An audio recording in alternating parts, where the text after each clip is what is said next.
vote as the day goes by. After debating completely and of course getting opinions of all the members in the Senate.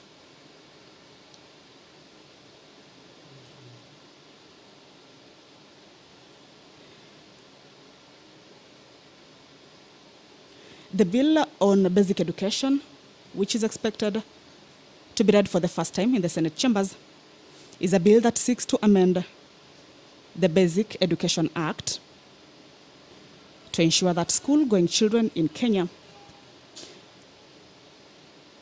there is some activity at the entrance of the Senate. As you can see, the Speaker of the Senate, Honorable Kenneth Lusaka, has just entered the chambers. I will now hand you over to the live broadcasting of this program. This is in partnership with the Kenya Broadcasting Corporation and the Parliamentary Broadcasting Unit. Welcome. My name is Kamche Menza. Let us pray. Almighty God, we beseech you to behold with your abundant favor and blessings as your servants whom you have been pleased to call to leadership positions in this republic. We seek guidance to treat and consider all matters that shall come under our deliberation in so just and faithful a manner as to advance the peace, prosperity, and welfare of our country and of those whose interests you have committed to our charge. Amen.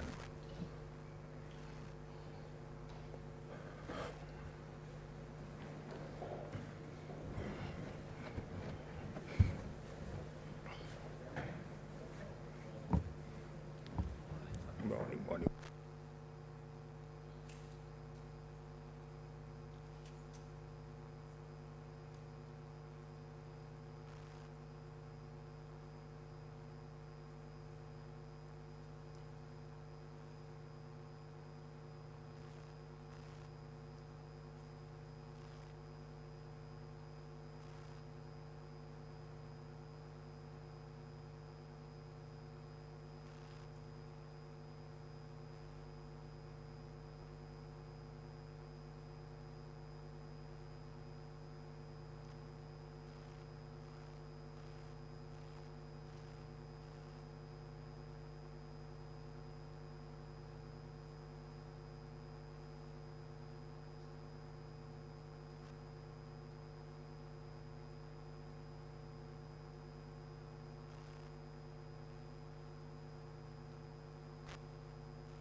Order number 1, administration of oath.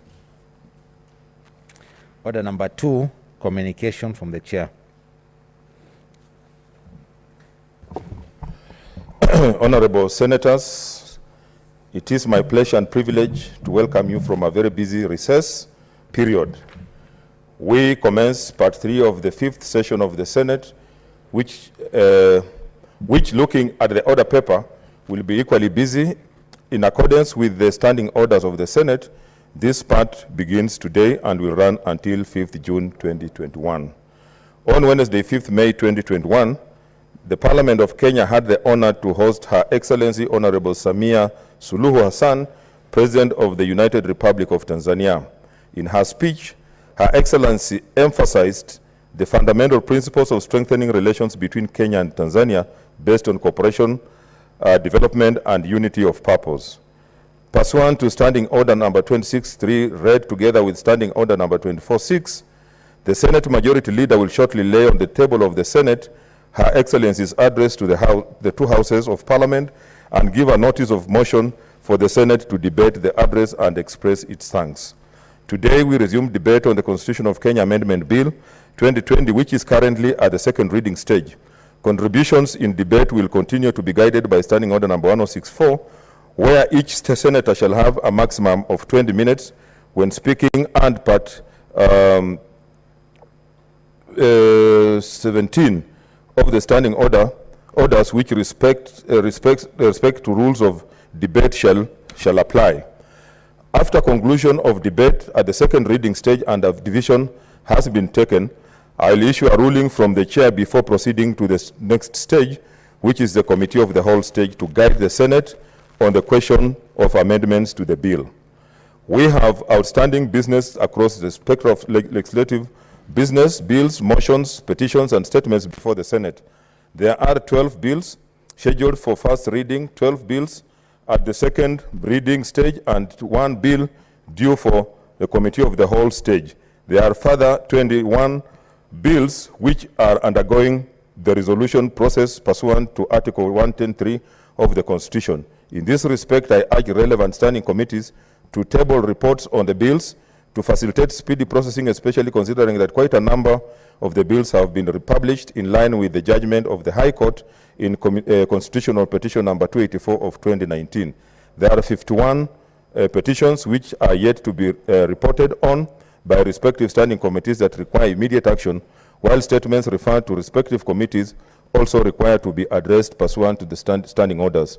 Honorable Senators, finally, I urge you to remain committed and focused and to undertake the tasks ahead of us with the utmost integrity in service to our great country. I thank you and wish you all a fruitful session. Thank you.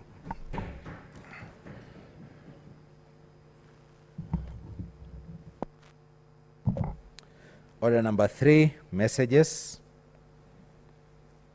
Order number 4, petitions.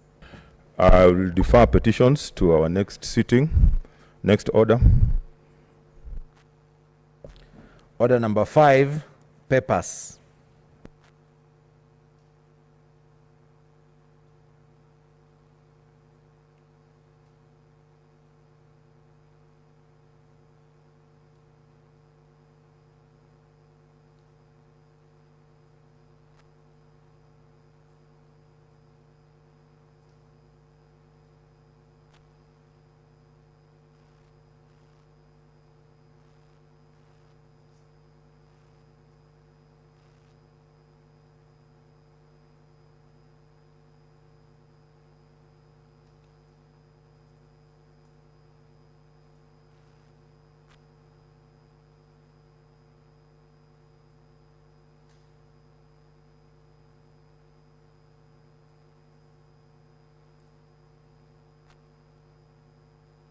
Leader of majority.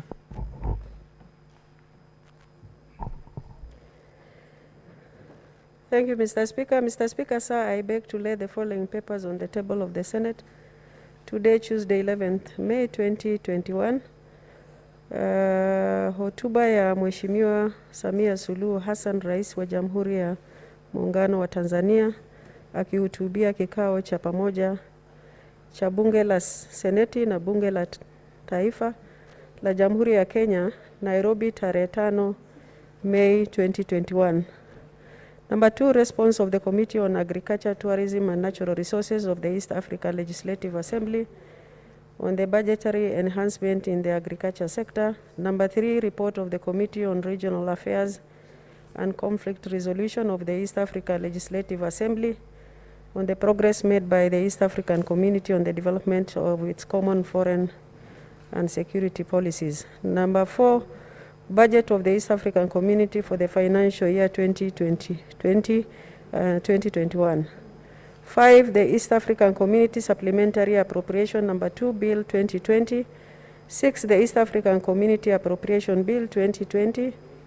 7, report of the Cabinet Secretary for the National Treasury and Planning to Parliament on new loans contracted by the Government of Kenya from 1st September 2020 to 31st March 2021. And finally, report of the County Government's Budget Implementation Review Report for the financial year 2019-2020. I thank you.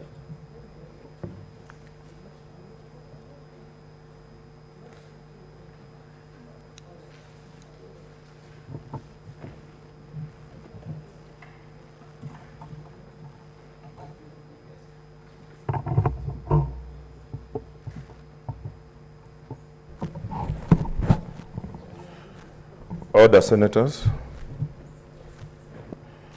Honorable Senators, Section 31(1) of the Public Finance Management Act states that the Cabinet Secretary for the National Treasury shall submit to Parliament every 4 months a report of the loans made to the national government entities and county governments in accordance with Article 211(2) of the Constitution. Further, Section 31(3) of the Public Finance Management Act provides that, and I quote, "At the end of every 4 months, the Cabinet Secretary shall submit a report to Parliament stating the loan balances brought forward, carried downwings, and amortizations on new loans obtained from outside Kenya or dominated in foreign currency, and such other information as may be prescribed by regulations specifying A, the names of the parties to the loan, B, the amount of the loan and the currency in which it is expected and in which it is payable. The terms and conditions of the loan, including interest and other charges payable and the terms of repayment. D, the amount of the loan advanced at the time the report is submitted, and E, the purpose for which the loan was used and perceived benefits of the loan, and such other information as the Cabinet Secretary may consider appropriate. Honorable Senators, the Senate Majority Leader has tabled the report of the Cabinet Secretary for the National Treasury and Planning to Parliament on new loans contracted by the Government of Kenya from 1st September 2020 to 31st March 2021. The report stands committed to the Standing Committee on Finance and Budget for consideration. I urge the committee to examine the report and advise the Senate appropriately. I thank you.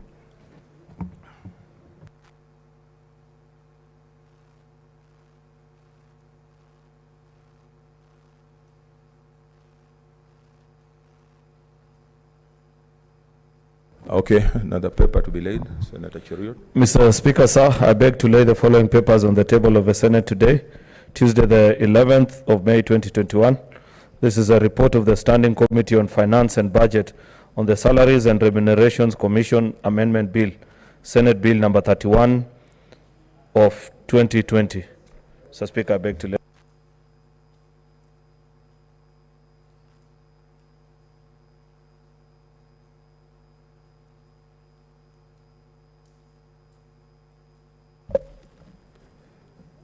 Order number 6, notices of motion. Leader of Majority.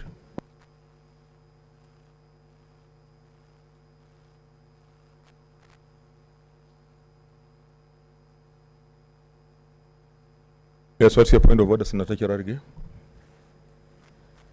I thought, Mr. Speaker, there was a petition you were supposed to read. I had a specific interest on it. Or we have rescheduled? I deferred the petition. Okay, thank you. Okay.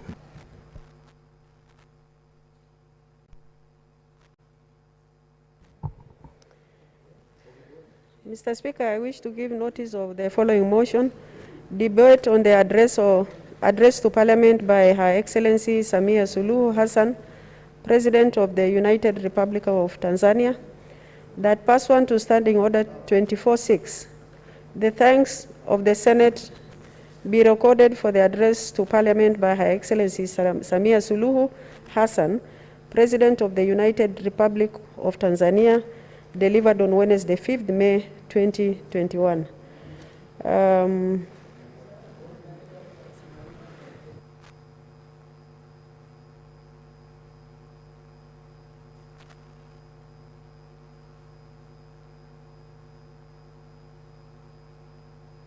Senator Msuruve, your notice of motion.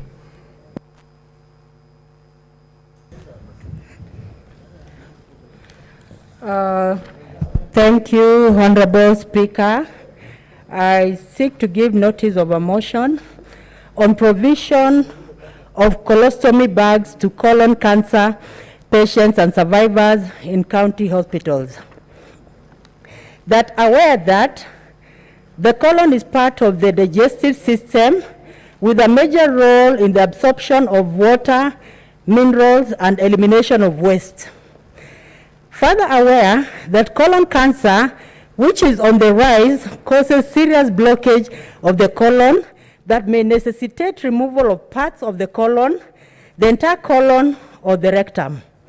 Cognizant that persons who have gone through ileostomy, colostomy, and urostomy need to use colostomy bags to empty their waste for the rest of their lives post-surgery. Concerned that urine bags, adult diapers, artificial breasts colostomy or ileostomy bags are not listed as goods exempt from tax or zero rated in the first and second schedules of the VAT Act 2013, and therefore attract 16% value added tax and customs duty.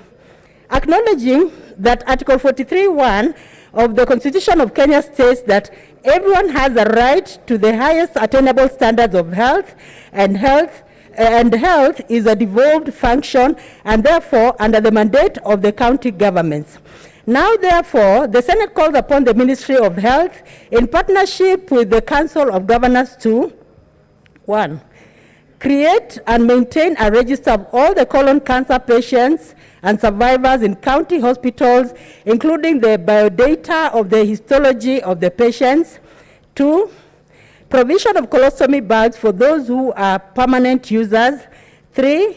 Include the purchase of palliative care products in the health budgets of all county governments. 4. Ensure all county hospitals stock these palliative care products to enable increased access and lower commercial prices. And finally, 5, engage the Treasury and Kenya Revenue Authority to waive taxes on long-term health consumables such as colostomy bags, prostheses, and others in the upcoming budgetary cycle to ease the burden on cancer patients and survivors. Thank you, Honorable Speaker. Good. Next order.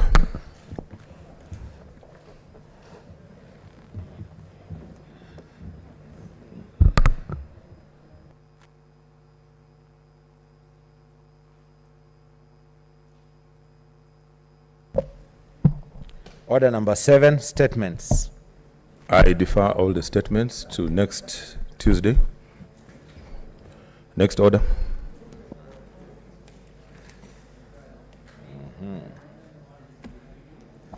Happy bills.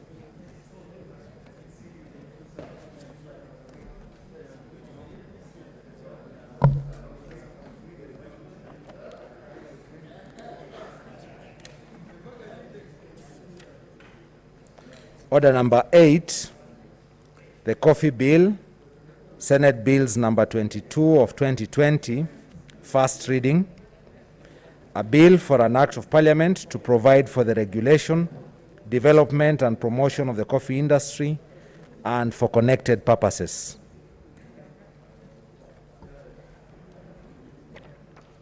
Order number 9, the Natural Resources Benefit Sharing Bill, Senate Bills number 25 of 2020, first reading.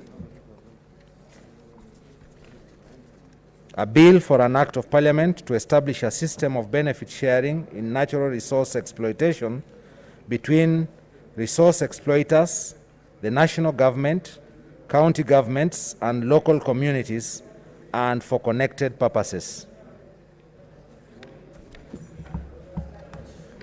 Order number 10, the Health Amendment Bill, Senate Bills number 26 of 2020, first reading.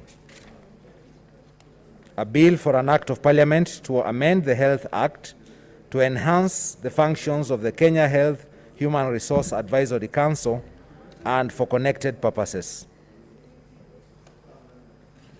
Order number 11, the Basic Education Amendment Bill, Senate Bills number 4 of 2021, first reading. A bill for an act of parliament to amend the Basic Education Act and for connected purposes.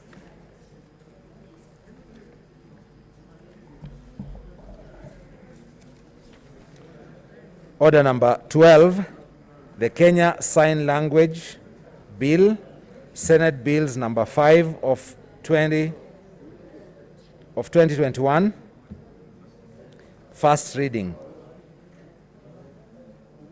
A bill for an act of parliament to give effect to Article 7(3)(b) of the Constitution on the promotion and development of the use of Kenya Sign Language, to give effect to Article 54(1)(d), to provide for the inclusion of sign language in education curriculum, to provide for the use of sign language in legal proceedings, and for connected purposes.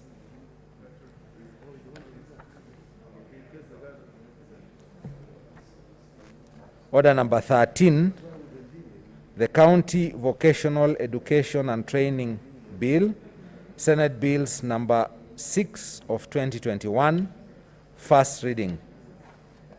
A bill for an act of parliament to provide a framework for the establishment of systems for the administration of training in vocational education and training within a county and for connected purposes.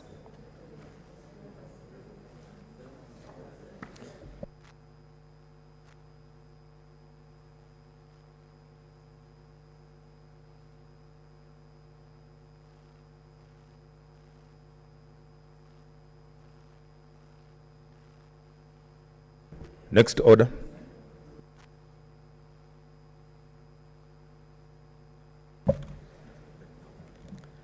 Order number 14, the Constitution of Kenya Amendment Bill 2020, second reading, resumption of debate.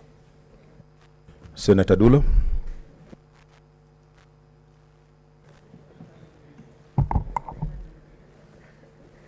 Thank you, Mr. Speaker. Mr. Speaker, I wish to take this opportunity. What's your point of order? Mr. Speaker, maybe before Senator Dulo proceeds with her contribution, there was a small matter that we had submitted some amendments, myself and other colleagues. So you want to give order, direction. Senator Cherargei. I already made a communication on that. I'll be giving a communication. Oh, you'll be giving the ruling? Yes, the ruling. Okay, that is just, I just sought a clarification, and I don't think it is an offense. Why No, are the people becoming speaker and you are the only speaker? No, they are reacting because I mentioned it and I thought everybody had, including yourself, Senator Dulo.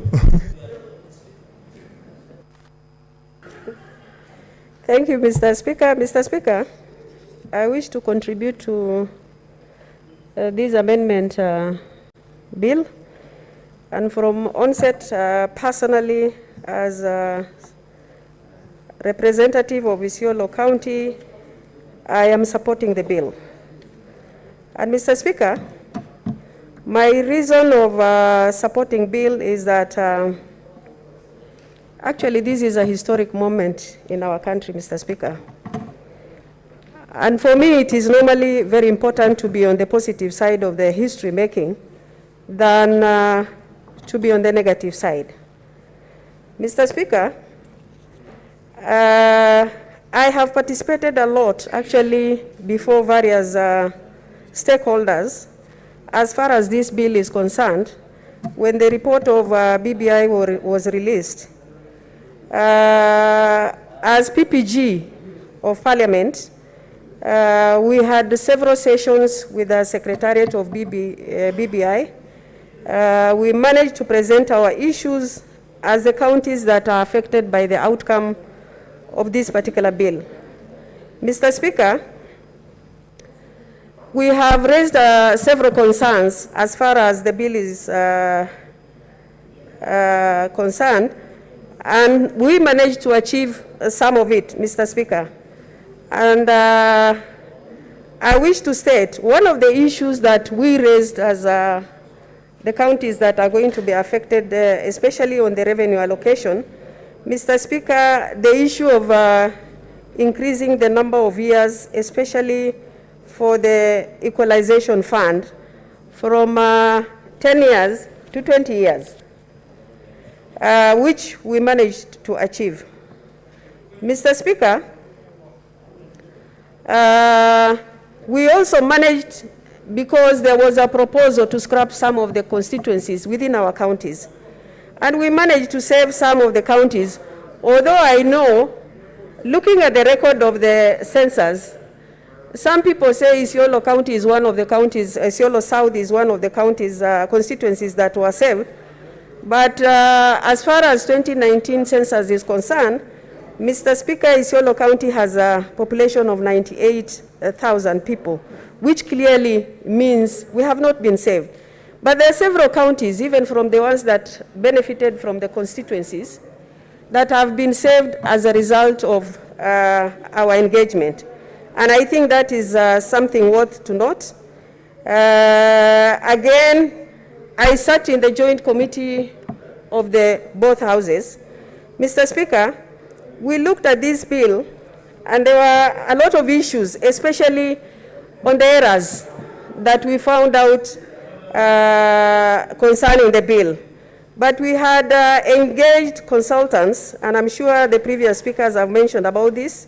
We looked at these errors, and most of them, they were not substantive errors that affect actually the bill itself.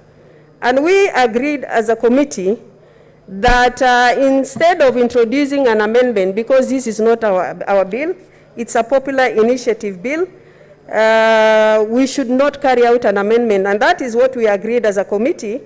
But instead, Mr. Speaker, we agreed that we should have a report that actually point out all the issues that were raised in that particular bill that affects various implementation and various stakeholders, and we managed to capture each and every concerns that affect various stakeholders. Mr. Speaker, it's really hard in a constitutional making or any bill to satisfy everybody.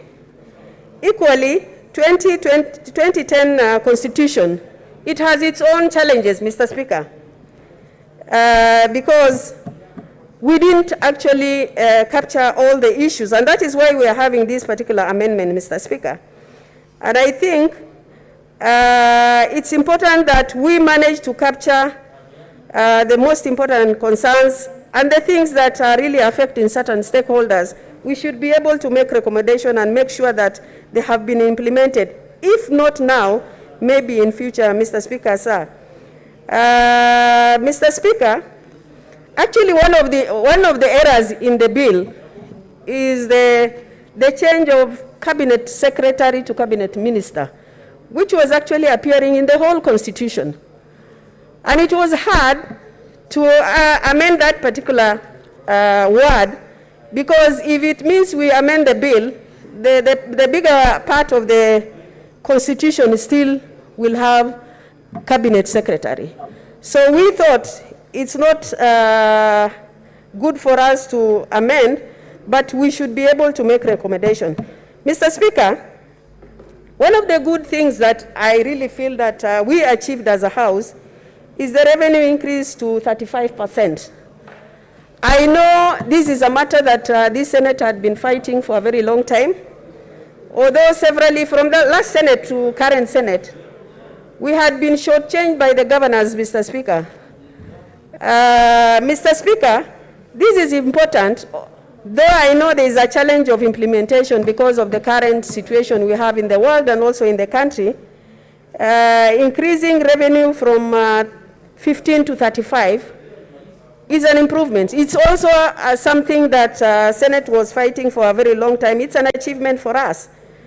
I know some of our counties might not majorly benefit from that, but I remember when we had a revenue allocation formula in this House, we really fought so hard.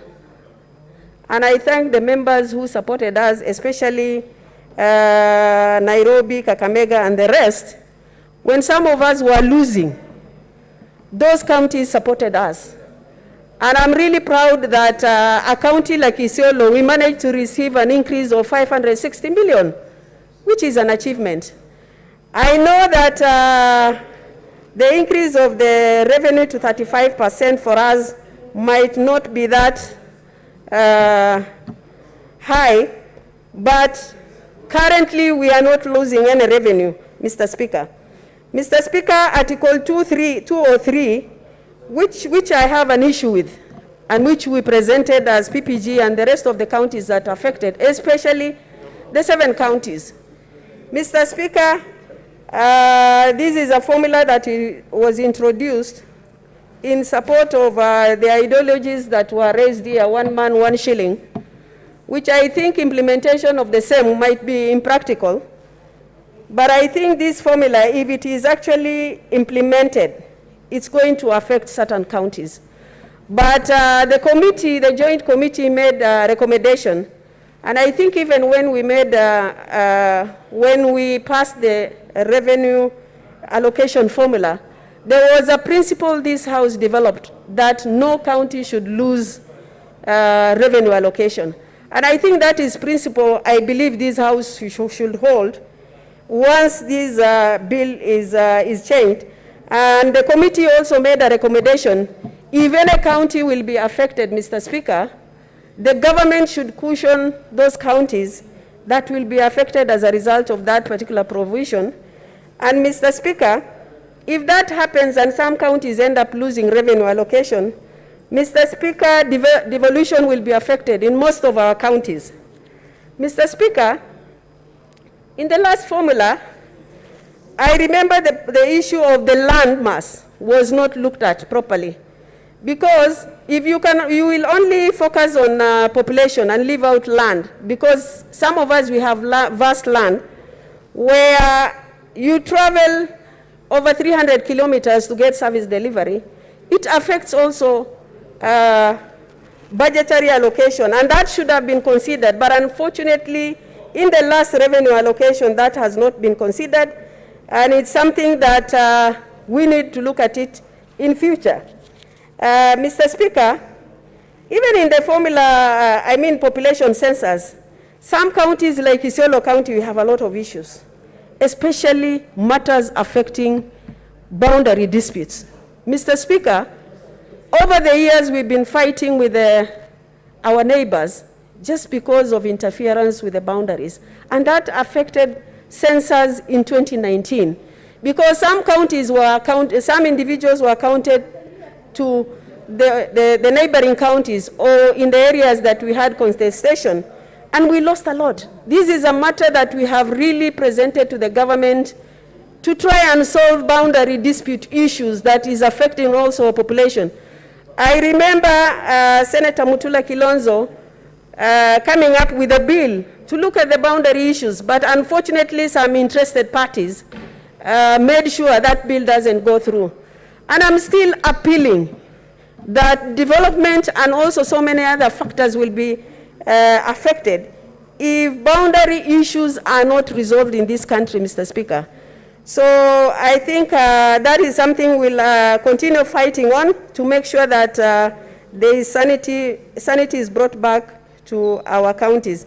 Mr. Speaker, the other point I wanted to contribute to is the matter of constituencies. Matter of constituencies we have discussed at several lengths. Mr. Speaker, we have even made presentations. There were some counties that are left out as far as allocation of those constituencies are concerned. For example, if I may actually bring out the issue of Isiolo North, Mr. Speaker, looking at the figures that we have, Isiolo North, we should have had an extra constituency, but that was left out. And I think we have to really look at these issues of constituency critically. IEBC raised a lot of concern. We had a very lengthy discussion on the same, Mr. Speaker. The issues of constituency is going to affect service deliveries in most of our counties that are left out. Mr. Speaker, I appeal to the relevant authorities that something needs to be done as far as constituencies are concerned. And Mr. Speaker, with that, I wish to support the bill, and I hope the recommendation by the committee, which is actually a very huge document and very important recommendations that the committee made as far as the issues are concerned, will be implemented even when this bill is going to be passed by this House and also during referendum. I thank you, Mr. Speaker. Senator Mwenyehaji.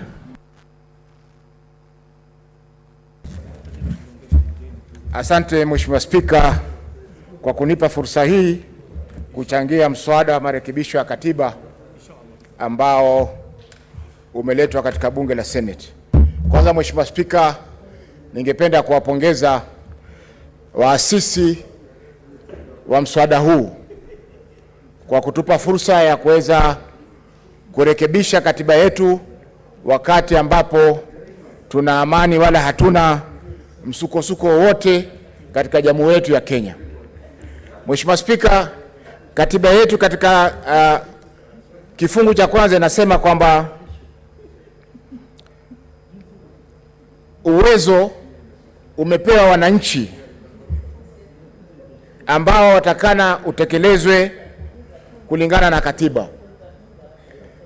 Nguvu zote zimeregeshwa kwa wananchi, Mheshimiwa Spika, ambao nguvu zile atakana zitekelezwe kulingana na katiba inavyoamrisha. Kifungu cha pili, Mheshimiwa Spika, inasema kwamba hakuna mtu ama taasisi yoyote ya kiserikali ambaye inaweza kutekeleza majukumu yote isipokuwa iwe imeruhusiwa na katiba hii. Kwa hiyo Mheshimiwa Spika, katiba ndio mwanzo wa kila kitu katika sheria zetu. Ndio tukiangalia kifungu cha 94 kwamba uwezo wa kutunga sheria umekabidhiwa bunge katika kutekeleza ama kutunga sheria zozote ambazo ziko katika nchi yetu ya Kenya. Mheshimiwa Spika, hakuna taasisi yoyote nje ya bunge ambayo ina uwezo wa kutunga sheria kitaifa isipokuwa bunge letu la kitaifa. Kwa hiyo Mheshimiwa Spika, katika kutazama marekebisho haya ni jukumu la bunge kuangalia kwa undani kabisa, kwa sababu hatuwezi kupuuza ama kukataa kutekeleza jukumu letu. Mheshimiwa Spika, vifungu ambavyo vinaangazia marekebisho ya katiba vinaanza kifungu cha 255 mpaka 257. Mheshimiwa Spika, kifungu cha 257 kinazungumzia kubatilisha ama kurekebisha katiba kupitia kwa ile ambayo inaitwa popular initiative ama kupitia kwa wananchi wenyewe binafsi. Mheshimiwa Spika, katika kifungu cha 257 inasema kwamba ikiwa moja kati ya nyumba mbili za bunge zitakataa kupitisha katiba hii na vile marekebisho haya, na vile vile marekebisho yanaingiliana na kifungu ambacho kimetajwa 255(1), basi marekebisho haya yatakuwa lazima yapelekwe katika kura ya wananchi, yani kura ya ndio, kwa Kiingereza naita referendum. Kwa hiyo Mheshimiwa Spika, iwapo tutapitisha ama tutakataa, ni lazima marekebisho haya yaende kwa wananchi kupitia kwa kura ya maoni, kwa sababu ni mambo ambayo tunataka kurekebisha, ni mambo ambayo yanaingia katika msingi wa bunge. Kwa hiyo Mheshimiwa Spika, sisi kama bunge tuna jukumu muhimu katika swala hili, na ningependa kusema pia kwamba katika kurekebisha hii, kufanya haya marekebisho, ni lazima kama bunge ambalo ndio taasisi inayotunga sheria katika jamhuri yetu ya Kenya ichunguze yale marekebisho kuhakikisha kwamba yanaambatana na sheria, na iwapo hayaambatani na katiba tuweze kuyarekebisha ili tuweze kuwa na katiba ambayo inaambatana na ile katiba ambayo iko sasa. Hatuwezi kusema kwamba bunge liwe kama mshangiliaji katika marekebisho haya. Mheshimiwa Spika, nikienda sasa katika yale marekebisho yanayotakikana, ni kwamba lengo na madhumuni ni malengo mazuri. Kwa mfano, lengo la What's your point of order, Senator Cherargei? Mheshimiwa Spika, ni kweli kuwa ndugu yangu Senator wa Mombasa, Senator Faki, anasema ya kwamba bunge iko na uzito ya kufanya marekebisho. Kwa mdomo mwingine anasema ya kwamba bunge hata isipopitisha ama iangushe lazima iende katika kura ya maoni. anatuchanganyisha hapo. Ningependa aweze kuwa kinaga ubaga anaposema swala la kusema bunge liko na uzito na inaweza rekebisha, na anasema kwa upande mwingine bunge hata isipopitishwa lazima itaenda katika kura ya maoni. Ningependa aseme kwa kinaga ubaga kwa sababu ananichanganyisha. Yes, Mheshimiwa Senator. Mheshimiwa Speaker. Yes, Senator Sakaja. Kuna hoja za nidhamu hapa. Bwana Speaker, bunge la Senate liko na kanuni. Na kuchanganyishwa sio hoja. Kanuni zetu zinasema wazi ya kwamba kama yule ambaye anazungumza amekiuka sheria au kanuni za Senate, yule ambaye anajaribu kumkosoa lazima aseme ni kipenge kipi ambacho amekiuka. Isiwe tu kwa sababu ukubaliani unaleta hoja la mjadala. Bwana Speaker, unakumbuka wiki iliyopita vile nilikuwa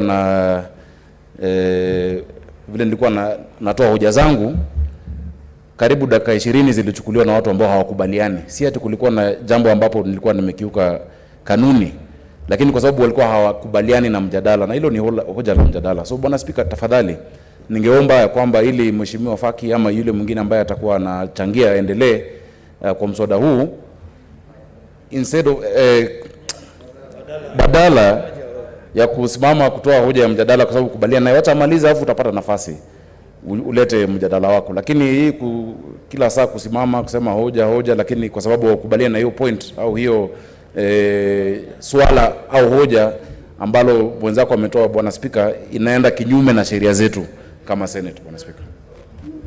Okay, Senator Faki. Endelea. Mheshimiwa Speaker, nampongeza Senator Sakaja kwa kusahihisha swala hilo. Mheshimiwa Speaker, nilivyozungumzia mimi nilikuwa nimetaja vifungu viwili vya sheria vya katiba ambavyo vinagongana kusema kweli, Mheshimiwa Speaker, kwa sababu ukiangalia kwamba bunge ndio taasisi inayotunga sheria katika Jamhuri ya Kenya, na sheria yote ambayo inaletwa katika bunge ni lazima ipitie vipindi vyote vya kutunguza sheria ile, iende katika kusoma mara ya kwanza, iende katika kusoma mara ya pili, na mwisho iende katika kifungu cha 3 ambapo inaweza kupitishwa ama inakataliwa. Kwa hivyo katika vifungu hivi vitatu majukumu ya bunge ni nini? Je, bunge ni kuangalia tu na kama mshangiliaji na kuacha, ama bunge lina jukumu la kuweza kuichunguza sheria ile na kuona kwamba inaambatana na katiba kwa sasa na vile vile inaambatana na zile sheria nyingine za kimataifa ambazo zinahusika na zinatumika katika nchi yetu ya Kenya. Kwa hiyo Mheshimiwa Speaker, hakuna kuchanganyika kokote hapo ambako Senator Wanandi ameweza kuchanganyika. Mheshimiwa Speaker, nikizungumzia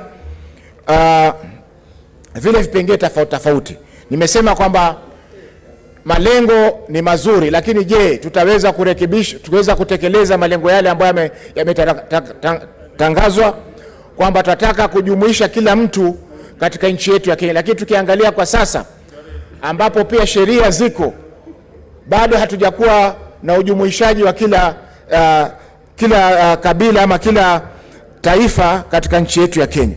Mheshimiwa Speaker, tukiangalia katika makazi yanayotolewa, zile kazi kubwa ambazo zinatolewa ni kwamba zinalenga jamii moja. Majuzi tulikuwa Kupwani kule na kamati ya uwiano ikiongozwa na Senator Shionga, ambapo tulikuwa tuangazia swala la kuajiriwa kwa mkurugenzi mkuu wa Kenya Maritime Authority. Na tuliona pia kwamba pale kwamba Mheshimiwa Speaker, japokuwa mkurugenzi yule hakuwa amehitimu kupata kazi ile, alikuwa amepewa kazi ile kulingana na vile wakubwa wake wote katika wizara ya usafiri wanatoka katika jamii moja na wanatoka katika eneo moja. Kwa hiyo Mheshimiwa Speaker, hili swala la inclusivity, yani kujumuisha kila mtu katika Kenya, je, litaweza kutekelezwa kisawasawa? Kama sisi watu wa Pwani tutaweza kupewa nafasi moja ya Prime Minister ama nafasi moja ya Deputy President kama watu wa Pwani, Mheshimiwa Speaker? Wakati sasa Mheshimiwa Speaker, inaonekana tunabaguliwa wazi, hata zile nafasi za kuteuliwa kwa mfano katika bunge, sisi kama watu wa Pwani, Mheshimiwa Speaker, hatuzipati. Jambo la pili, Mheshimiwa Spika, ni kuwa hii swala la inclusivity isiwe ni kwamba tunapakwa mafuta kwa mgongo wa chupa, tupitishe alafu baadaye tunaachwa mataani kama tumeweza kuachwa muda uliopita. Jambo la pili, la tatu, Mheshimiwa Spika, ni ofisi ya Ombudsman katika taasisi ya mahakama. Mheshimiwa Spika, taasisi ya mahakama, Mheshimiwa Spika, inatakana iwe iko huru bila kuingiliwa na taasisi yoyote ama na upande wowote katika masuala haya. Mheshimiwa Spika, kuwepo kwa huyu anayeitwa Ombudsman kwa hakika utaleta mtafaruku katika taasisi ya mahakama, kwa sababu jaji akata anaandika hukumu yake atakuwa anaangalia kwenye bega lake, je, naangaliwa na nani katika swala hili, na hii itasababisha kuwa mahakama itakosa uhuru, na mahakama inapokosa uhuru, Mheshimiwa Spika, haki za binadamu zitaweza kudhulumiwa katika nchi yetu na tutakuwa hatuna amani, kwa sababu kila mtu atakuwa na shida ya haki hizi. Mheshimiwa Spika, hapo awali nafikiri ilikuwa mwaka 1982 kulikuwa kuna kulikuwa na mswada bungeni wa kubadilisha katiba. Kama sikukosea, ilikuwa inataka kuondoa ile inaitwa kwa Kiingereza security of tenure ya majaji wa mahakama zote za Kenya. Mheshimiwa Spika, wengi walioko katika chama cha mawakili wa Kenya walipinga swala hili kwa sababu ilikuwa inapunguza uhuru wa majaji kusimamia swala hili. Mheshimiwa Spika, mahakama ni taasisi ambaye inafaa iongezewe nguvu kuliko kupelekewa makachero ama majasusi wa kuweza kuwachunguza majaji wanafanya nini. Mheshimiwa Spika, tatizo kubwa la mahakama hivi sasa ni kwamba wamepunguziwa ruzuku, na katiba ilikuwa imeweza kufikiria kwamba mahakama ili iwe huru na iamue haki kisawasawa ni lazima iwe na fedha zake peke yake, iwe na uwezo wake wa kufanya kila jambo. Lakini kwa sasa, Mheshimiwa Spika, mahakama zetu zimefungwa na upande wa utekelezaji, yani executive, na hivi sasa ni kwamba mahakama hazina uhuru wa kutosha kuhakikisha kwamba wanatekeleza majukumu yao kisawasawa. Mheshimiwa Spika, kwa sababu hiyo swala kama hili la kuleta kachero ama huyu Ombudsman kusimamia kufanya uchunguzi katika mahakama, swala hili Mheshimiwa Spika litaleta mtafaruku na vile vile litasababisha kwamba uhuru wa mahakama kuweza kupungua. Mheshimiwa Spika, ningeweza pia kupongeza kwamba kuna mambo mazuri ambayo yamekuja katika marekebisho haya. Kwa mfano, marekebisho ya kuweka youth fund. Hilo ni swala zuri sana la kuhakikisha kwamba vijana wetu wanapata makazi, vijana wetu wanapata njia za kuweza kujikimu kimaisha bila ya kuweza kutegemea watu. Mheshimiwa Spika, swala ambalo pia litaweza kuleta utata ni swala la kuchagua uchaguzi wa seneta wa mwanamke na seneta mwanamume katika bunge hili.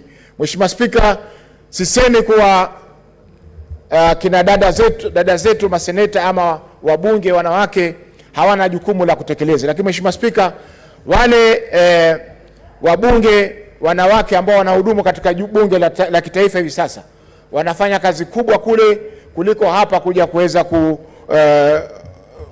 kupitisha tu masuala ya fedha na masuala mengine ambayo hayana uzito wa moja kwa moja kwa yule mwanamke aliyeko na vijana walioko katika nchi yetu ya Kenya. Mheshimiwa Spika, zile fedha ambazo wanapata viongozi wa kina mama katika bunge la kitaifa zinasaidia pakubwa kutatua matatizo ya kielimu, matatizo ya kiuchumi na matatizo mengine ya huduma ambazo wanapata wananchi kwa sasa. Kwa hivyo tukiondoa kule tuwalete katika bunge la Senate, ndio tutajaribu kutekeleza ile tunaita usawa wa jinsia katika nchi yetu na bunge letu, lakini kwa hakika Mheshimiwa Spika, itakuwa ni hasara kubwa kwa vuguvugu la kuwapa nguvu kina mama. Mheshimiwa Spika, kwa kumalizia ni kuwa swala la maeneo bunge, Mheshimiwa Spika, ni swala ambalo pia limeleta utata, kwa sababu halijatolewa kiusawa. Tunaona maeneo mengi ambayo yanahitajia yameweza kunyimwa, na japokuwa Mombasa inaongezewa viti vitatu vya bunge. Mheshimiwa Spika, hiyo haijatosha kabisa, kwa sababu Mombasa imeweza kukua maradufu kwa muda hii ya miaka 10, na tunahitajia viti zaidi ya vitatu ambavyo tumeweza kupata hivi sasa. Mheshimiwa Spika, na pia tutakuwa tumakeuka katiba kuweza kuachia swala hili la kuingilia swala hili la kuamua mipaka ya maeneo bunge, wakati kuna taasisi ya IEBC ambayo jukumu lake moja ni hilo la kusimamia masuala ya ugawavi wa maeneo bunge, na vile vile pia kuzingatia masuala kama vile wingi wa watu, mambo ya kiuchumi, na vile vile pia maeneo, kwa sababu kuna maeneo mengi ni makubwa ambayo ni vigumu kuwakilishwa kikamilifu na mbunge mmoja. Kwa hiyo Mheshimiwa Spika, nitaunga marekebisho haya, lakini kwa masuala kwamba hili swala la kuwa mswada wa kurekebisha katiba ukishatoka kwa wananchi usiweze kujadiliwa katika bunge. Mheshimiwa Spika, hili ni swala ambalo lazima tuliingilie kwa ndani, hata kama haitawezekana katika mswada huu kulibatilisha, lakini jambo ambalo lazima kama bunge, kwa sababu bunge ndio wanaotunga sheria. Hatuwezi kuwa sisi tumefungwa mikono wakati tunarekebisha sheria muhimu kama hii, katiba ya bunge. Asante Mheshimiwa Spika kwa kunipa fursa hii. Senator Ephraim Maina.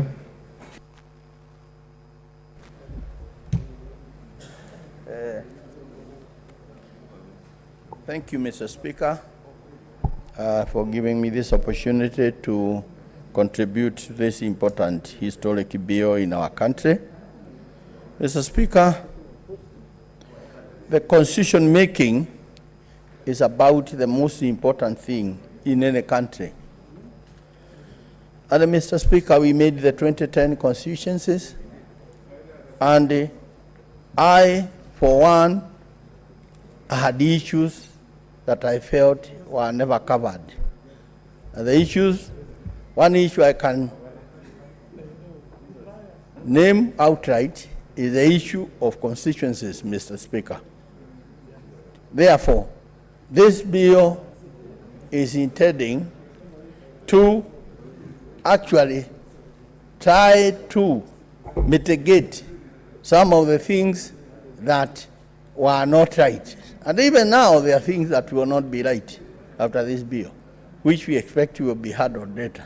Mr. Speaker, when I like to support this bill, I must also, Mr. Speaker, point out some of the things that we will still need the Kenyans and us to bear in mind as we move forward. Mr. Speaker, the basis of democracy is one man, one vote, Mr. Speaker. And any country that wishes to have justice to its populace must try to achieve that. Mr. Speaker, in the 2010 Constitution, I actually ended up personally going to court, a case that has never been concluded to this day, because I felt that, especially my area, Nyeri County, we were left actually unfairly, whereas we felt we needed a constituency. Mr. Speaker, as I speak, I must say, even now, the area that made me go to court, the area that is known as Kieni in Nyeri County, is still left without a constituency. But nevertheless, Mr. Speaker, it has been explained, and it's my sincere hope, as we move forward, the institutions like the IBC will also continue looking at this matter of constituencies whenever there may be an issue, like that issue in Nyeri of Kieni constituency and the other Madeira constituency. Mr. Speaker, I ended up in court. The case was the first time judged that we were right, that constituencies had not been done rightly, that is in the 2010 constituencies, and to this day it remains on record.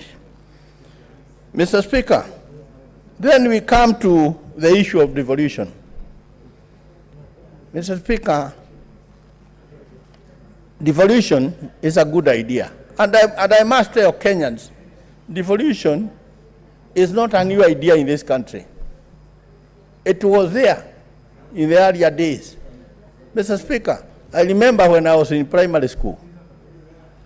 And Mr. Speaker, I believe, try to recall in your mind, and the others who may have been there in the 1960s and the early 70s. In the primary school, there was a lorry that used to come, and it was written District Education Board, distributing textbooks, exercise books, and all other writing materials. That was devolution that had been put then. And this is the idea we have been trying to actually, try to mind ourselves and see whether we can reintroduce.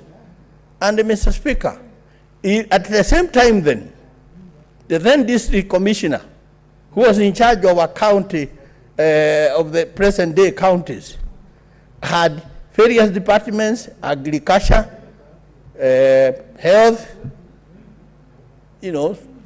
security, roads, and they all used to be done at the district headquarters. In Nyeri County, the district works officer used to be dealing with all matters of local roads and all this. This is the same idea we have tried to introduce. But Mr. Speaker, I want to warn this House, and even the country, we have been talking of corruption.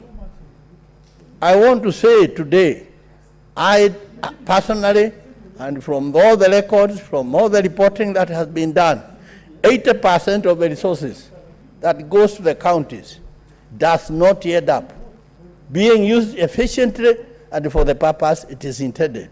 Mr. Speaker, we must, and we should have done, looked into a way of having a framework that will ensure that the resources that we fought here, that we fight here, as it happened, as we witnessed, goes into being used efficiently and for the purposes of the ordinary man.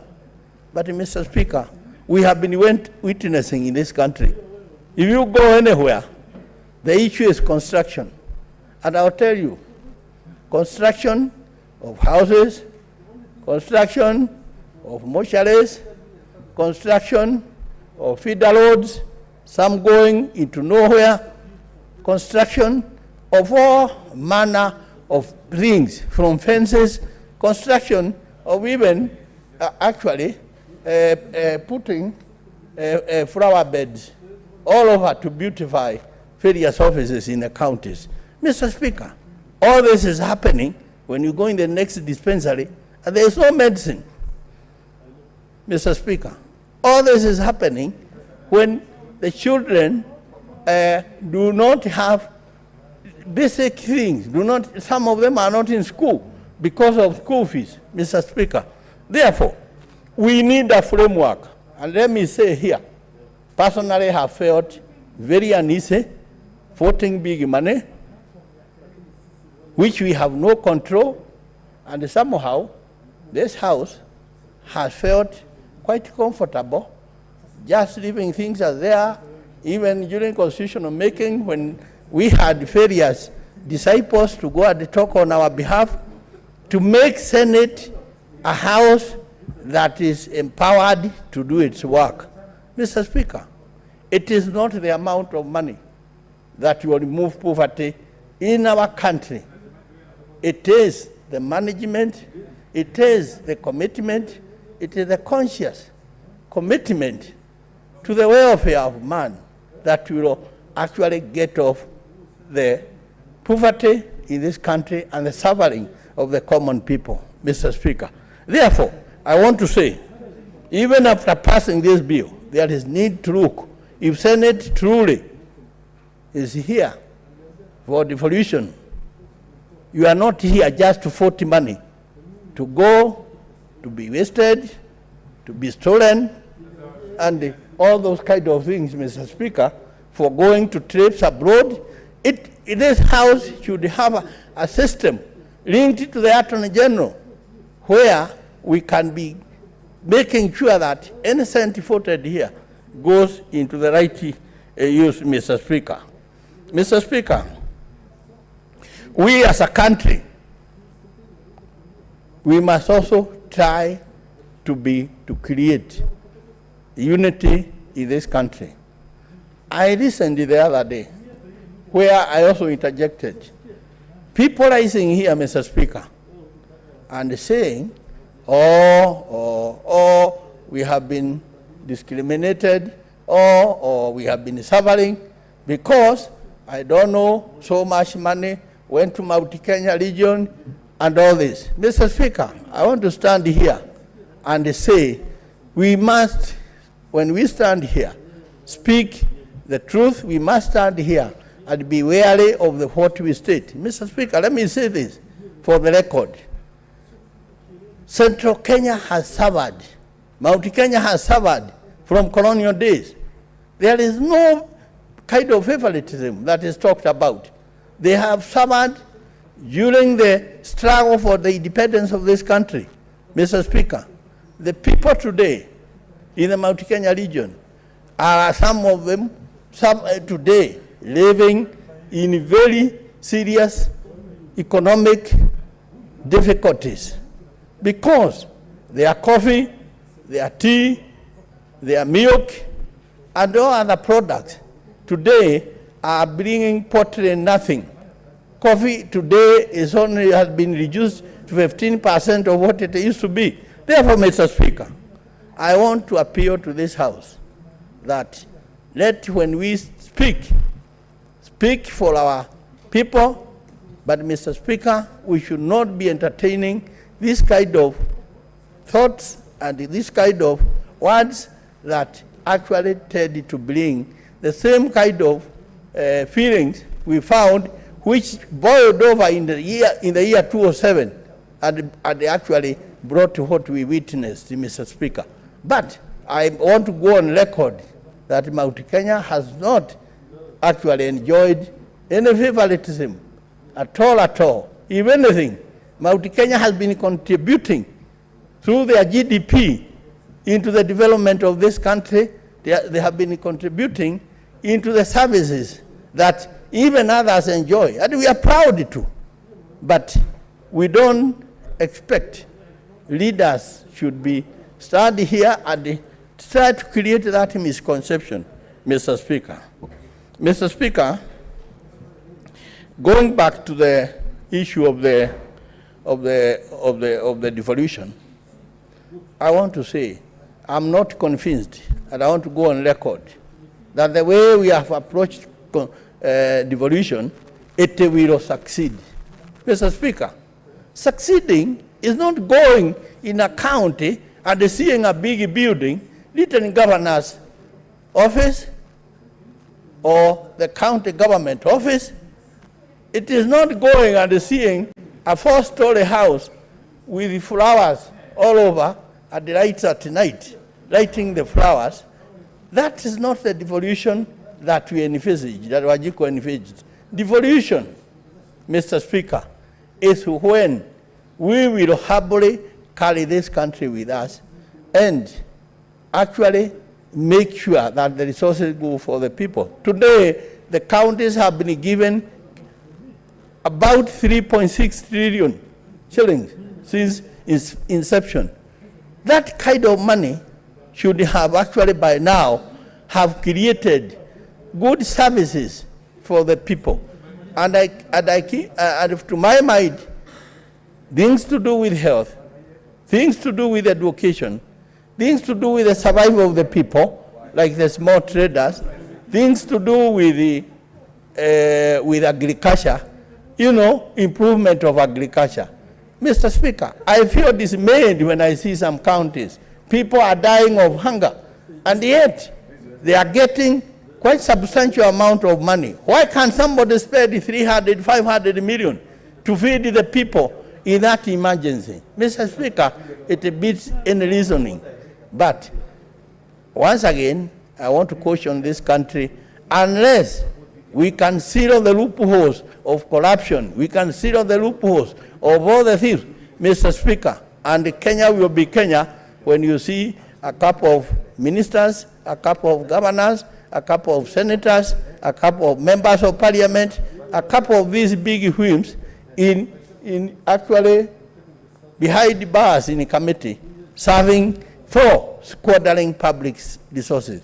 That is when Kenya will start taking the route to democracy.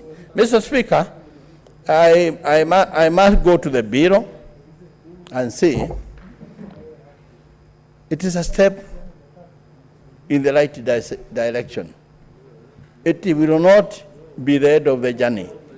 And therefore, Mr. Speaker, I rise to support this bill, and Mr. Speaker, hope that all the sentiments that have been expressed will be taken into account into the future as we go ahead, Mr. Speaker. Mr. Speaker, I support the bill. Senator Mwaura by virtue. Mwaruma, sorry. Senator Mwaruma.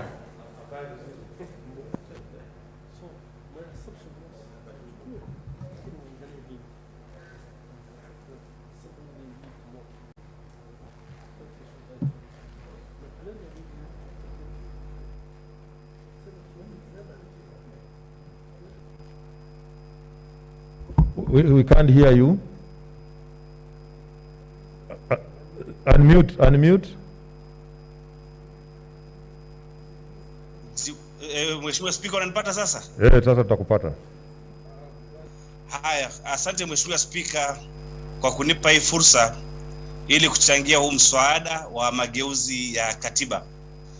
Kwanza Mheshimiwa Spika, ningependa kujibu swali ambalo limeulizwa ya kama huu ndio wakati mufti wa kubadilisha katiba, ama kama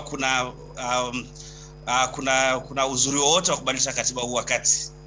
Nipende kusema Mheshimiwa Spika, wakati tulipitisha katiba ya mwaka wa 2010 tulipitisha tukijua kwamba kuna 20% ambayo haikuwa nzuri sana, na tukasema tupitishe hivyo hivyo ili wakati ukifikia tunaweza badilisha ile kutengeneza ile 20% ambayo haikuwa nzuri sana.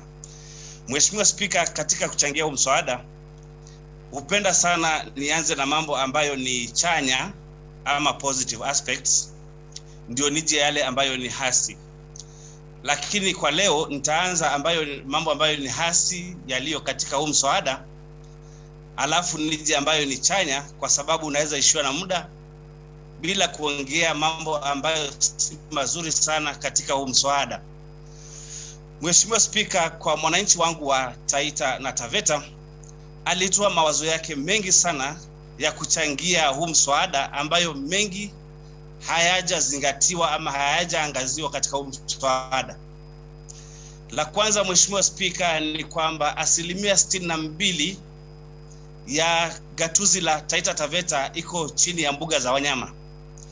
Kwa hivyo katika mapendekezo ya Taita na Mtaveta tulisema ya kwamba ile mbuga ya wanyama ipate kuwa game reserve badala ya vile ilivyo national park, ili mwananchi wa Taita Taveta afaidi moja kwa moja kutokana na rasilimali ya mbuga za wanyama.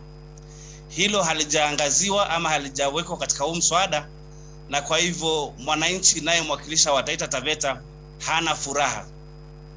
Ukiangalia Mheshimiwa Spika, mbuga ya wanyama ya Masai Mara iliyo katika eneo bunge la Narok inafaidi wale wananchi na pesa nyingi sana, ile tunaita on source revenue. Lakini kwetu hatupati faida hata kidogo, lakini tunapata maafa.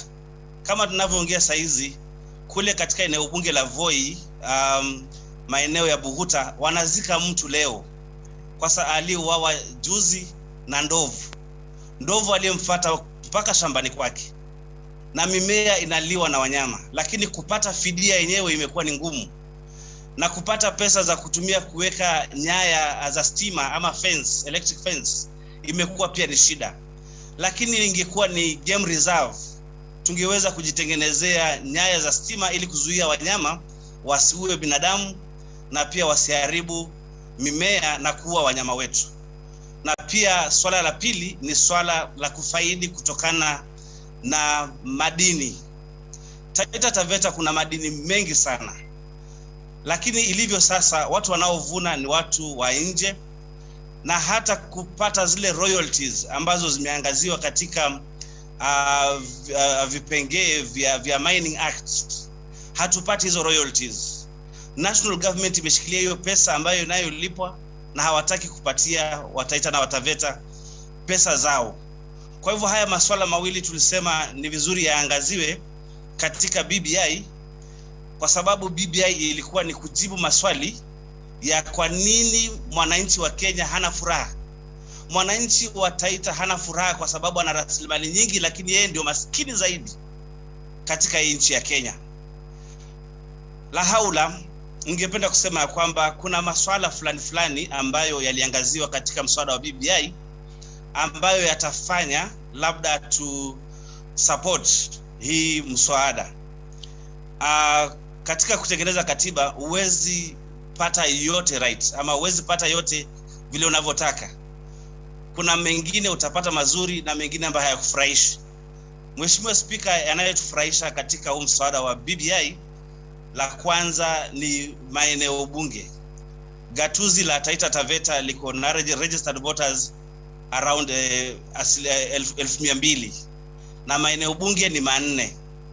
Sasa kama huu mswada wa BBI usipopita, basi yale maeneo bunge yataenda kupungua na labda tubakie na mawili ama matatu.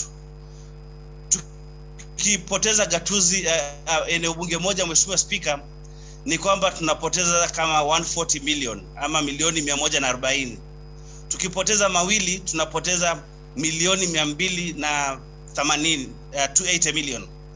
Kwa hivyo sisi tunashukuru mswada wa BBI kwa sababu umesema kwamba eneo bunge ama maeneo bunge yote 4 yatabakia kati ya huu mswada wa BBI unapopita.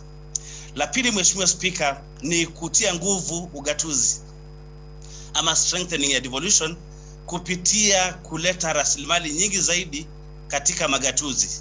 Saizi katiba ya 2010 ambayo tunabadilisha inasema ya kwamba 15% iweze kuenda kwa magatuzi.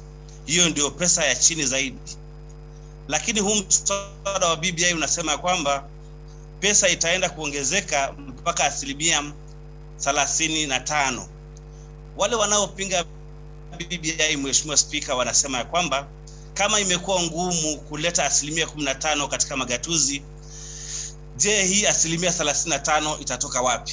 Mheshimiwa Spika, wakati tukipigana na ugavi wa rasilimali tulikuwa tunapigania pesa iongezwe kutoka bilioni 316.5 billion na iongezeke mpaka 370.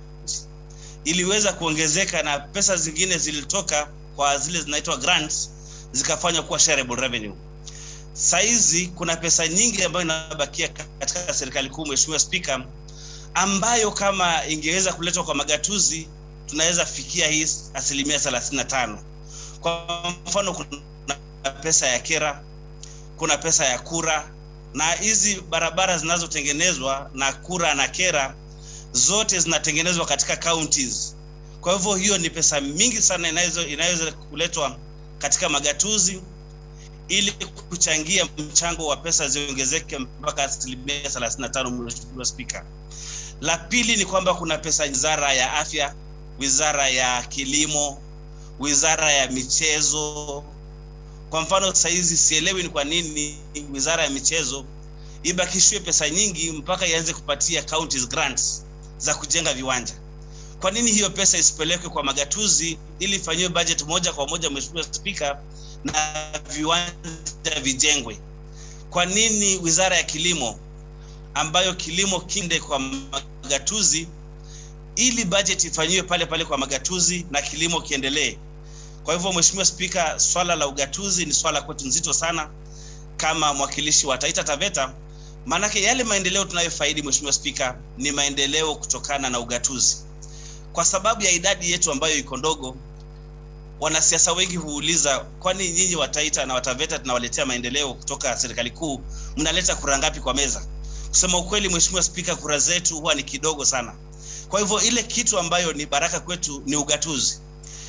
Wakati wa mfumo wa ugatuzi ulipokuja, tumeweza kupata pesa kutoka kwa national government zaidi ya bilioni 4.5 za maendeleo kila mwaka.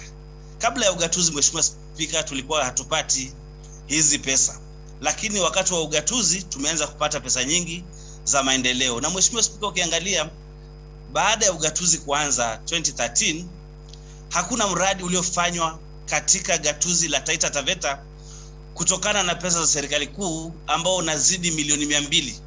Ile miradi tunapata ni ya milioni 50, milioni 20 kutoka kwa serikali kuu.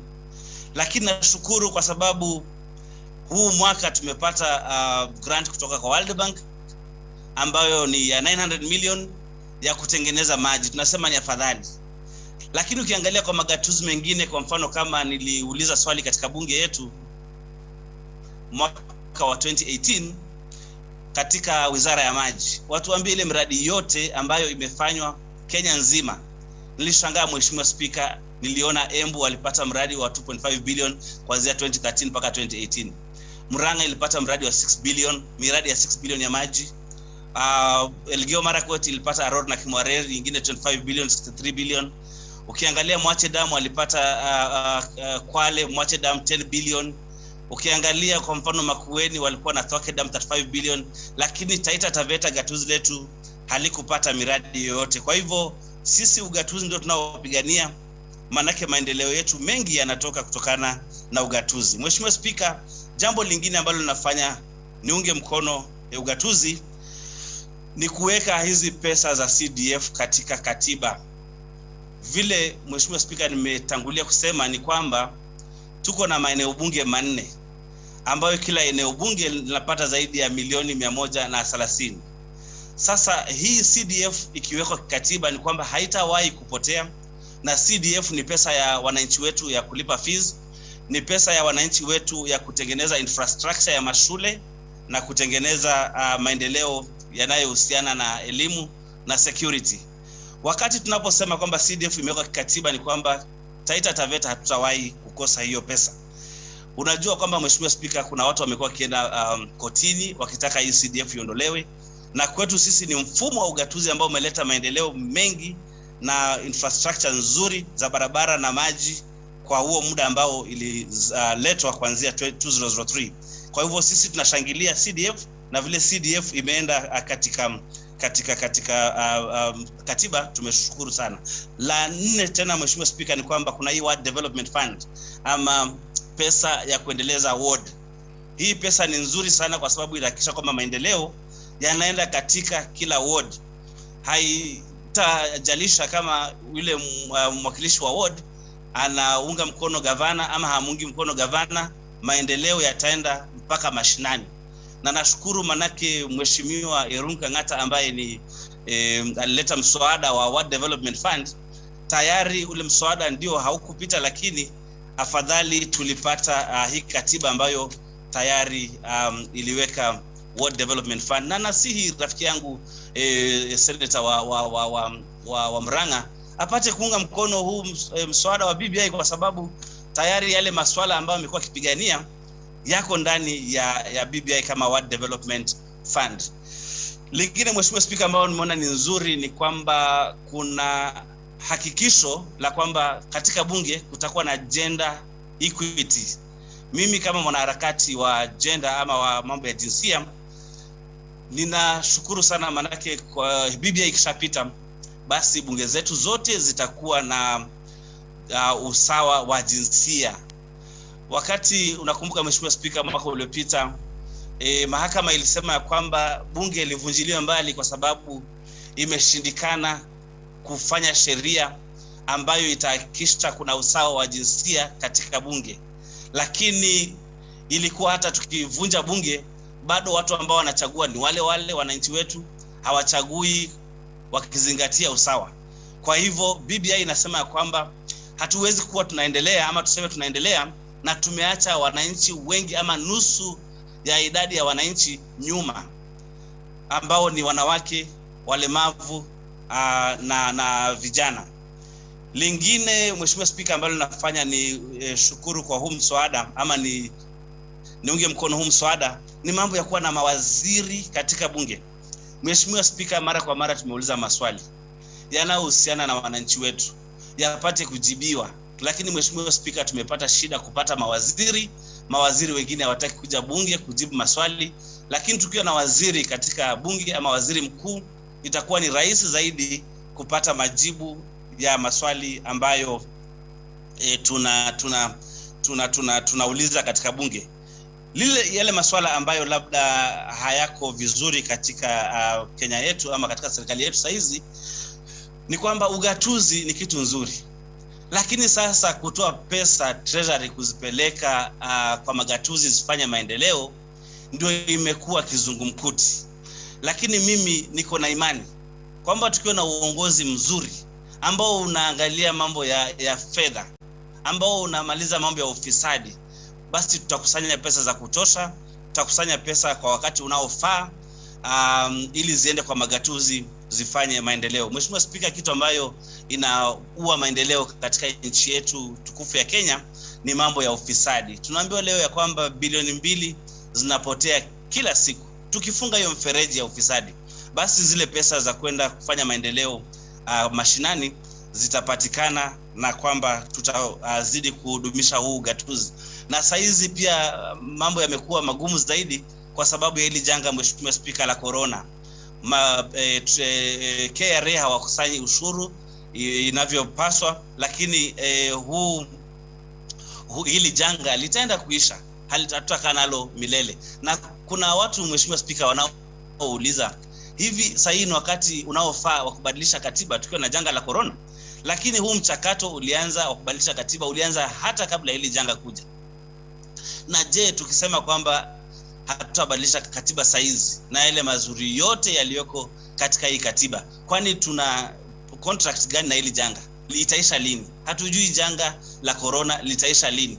Hatujui kama itakuwa kama mafua ambayo tunaendelea nayo ama kama kikohozi ambayo tunaendelea nayo ni ugonjwa tunaendelea nao milele na milele. Kwa hivyo mambo ya kusema kwamba tusibadilishe katiba kwa sababu kuna corona si mambo ambayo yana umuhimu wowote, kwa sababu hatujui kama hili janga litaenda mpaka lini. Mambo mengine ambayo ni ya kufisha moyo Kenya ni mambo ambayo ni ya kukopa sana ili kufanya maendeleo.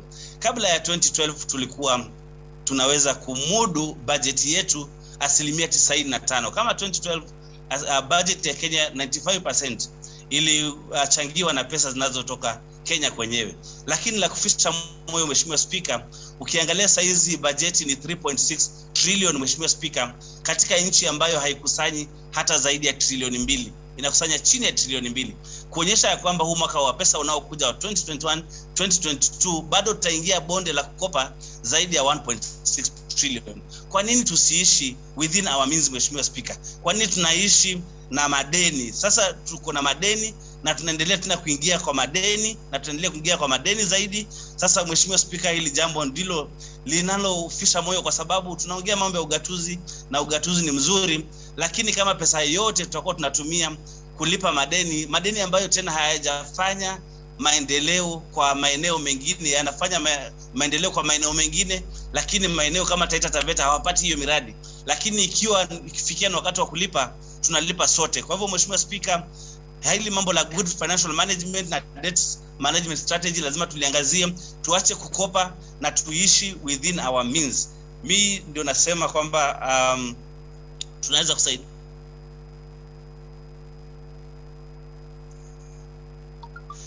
Swala la mwisho kabisa Mheshimiwa Spika ni kwamba watu wanauliza, je, huu mswada tunaweza kubadilisha? Mheshimiwa Spika, ninasema kwamba huu mswada hatuwezi kubadilisha kwa sababu unatoka kwa wananchi, na huu mswada umepitia kwa county assemblies, hawakubadilisha. Kama county assemblies zote zingeamua kubadilisha, tungekuwa na bili ngapi ambazo zinakuja kwa Senate na National Assembly? Leo hii tayari National Assembly wamepitisha huu mswada bila kubadilisha. Je, sisi kama Senate tukiamua kubadilisha huu mswada, ule utakaoenda katika referendum, Mheshimiwa Spika, ni gani? Kwa hivyo naomba Mheshimiwa Spika, tuheshimu wananchi wetu, vile wamesema tutengeneze hiyo katiba, tubadilishe hiyo katiba kupitia kwa huu mswada. ule mswada ambao ulitoka kwa mwananchi ukaenda county assemblies, ukaenda national assembly, ukaenda senate, tupitishe vile ulivyo, kwa sababu itazuia mkanganyiko wa kuangalia, je, hawa wamepitisha bila kubadilisha, hawa wamebadilisha, je ni mswada gani utakaoenda katika kura ya maoni ama referendum. La tatu na la mwisho kabisa, Mheshimiwa Spika, ni kwamba huu mswada hata tukiuangusha leo lazima uende kwa referendum. Mambo mawili yanayofanya mswada uende kwa referendum, la kwanza ni kama mwananchi ameamua kubadilisha katiba na yale masuala anayoangazia ni yale masuala ambayo yameangaziwa katika ambayo hayajaangaziwa katika 255 ambayo ni structure of governance, vile bunge inayofanya kazi, ni yale masuala ambayo hayahitaji kwenda referendum lakini yanaweza tengenezwa na bunge. Ukienda kwa bunge na bunge iamue kupitisha, basi ule mswada utaenda kwa president na utatiwa kidole na utapita. Lakini wakati bunge imeletewa mswada wa mambo ambayo hayajaangaziwa katika 255 alafu iamue kuangusha ule mswada, basi lazima uende kwa referendum na wananchi waamue wenyewe. Mswada mwingine ambao lazima uende kwa referendum ni ule ambao umeangazia masuala mengine yaliyo katika 255 ambayo ni structure of governance na working of parliament na mambo ya how to change the constitution. Huo mswada ukija kwa bunge, mkiuangusha, mkiupitisha, ni lazima uende kwa referendum. Kwa hivyo huwa leo, Mheshimiwa Spika, tukiupitisha, tukiamua tuangushe, lazima utaenda kwa referendum. Nashukuru Mheshimiwa Spika kwa hii nafasi ulionipatia ili kuangazia kwa kifupi masuala ya huu mswada wa BBI, na najua BBI na itaenda kubadilisha maisha ya mwananchi wa Kenya. Asante Mheshimiwa Spika. Okay, thank you. We want to take a vote by midday. Therefore, those that hello, yeah, saying we want to take a vote by midday, so those I'm going to give an opportunity. Please try to keep them short. Senator Kieleweke by virtue.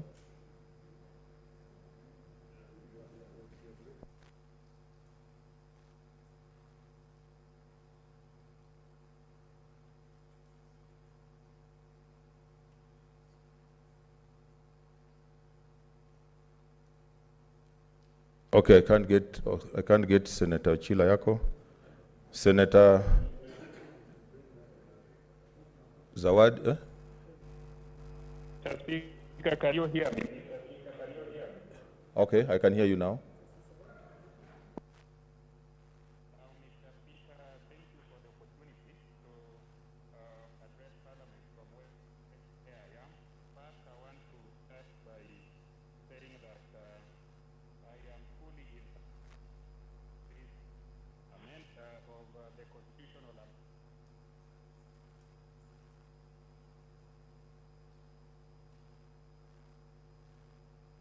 And Mr. Speaker, the Committee of Parliament for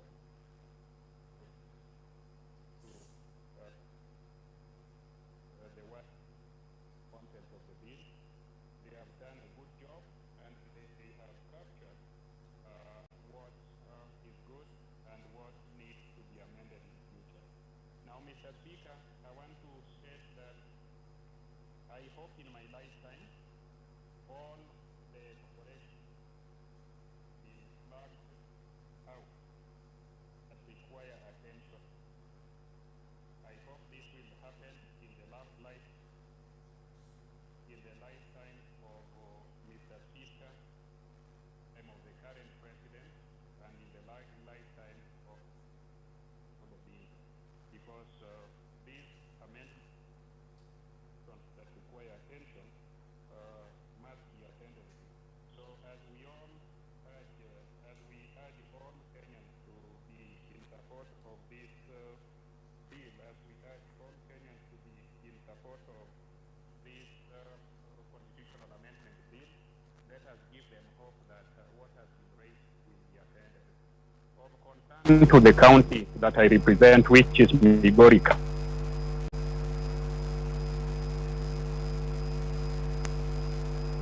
County, we want more constituencies. A county which is populous, We want more resources allocated to that particular sub-county. We had hoped that we would be one of the beneficiaries of additional constituencies. We want more constituencies to be allocated to Kuria, one additional sub-county to be carved out of Kuria West sub-county. Unfortunately, that has not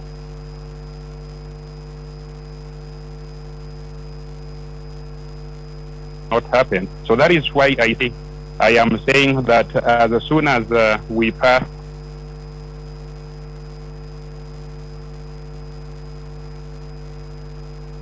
the constitutional amendment bill, those have benefited constituencies should not adopt the selfish approach and say that the rest of Kenyans should be ignored, should be left behind, and should not benefit from additional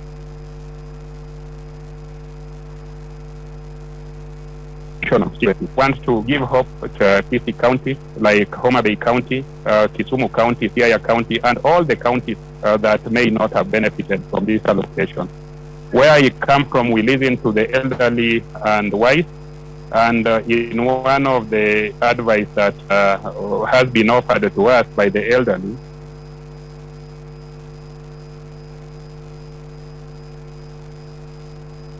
I think we can't follow. is that if you were Senator Ayako, we shall hold your time until your network is stable. So let's get somebody. We can't hardly follow what you're saying. so that out of your marriage. We shall hold your time.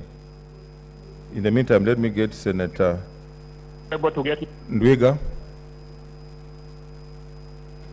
Senator Ndwiga.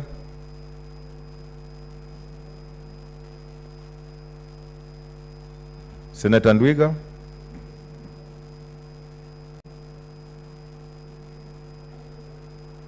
Hello? Yes, Senator Ndwiga. Yes, Mr. Speaker. Can you hear me? Yeah, we can hear you. We need to see you now. Yes, thank you. Now, Mr. Speaker, I am happy to, and I thank you for giving this opportunity to contribute to the debate. Mr. Speaker, the issue of changing the constitution at this time, because there has been a lot of debates on whether it is the right time or not the right time. For some of us, Mr. Speaker, there is no right time to change the constitution. There's no better time than now. And Mr. Speaker, I would like to go down history lane. In the days when we were in opposition, some of us will remember that my county called them for 10 years, we received from governments 15 million shillings only for development for 10 years. Mr. Speaker, those are some things we cannot forget. And remembering that, 2003 is when we got respite, when CDF was introduced. At least we saw some kind of development, some kind of development through CDF. And Mr. Speaker, and therefore, Embus and my people voted overwhelmingly for the last for the constitution we have currently, just because they were remembering how they suffered in the earlier days and the usefulness of devolution. Without devolution, Mr. Speaker, there is no way that funding and the development will reach the grassroots. It is not possible. Mr. Speaker,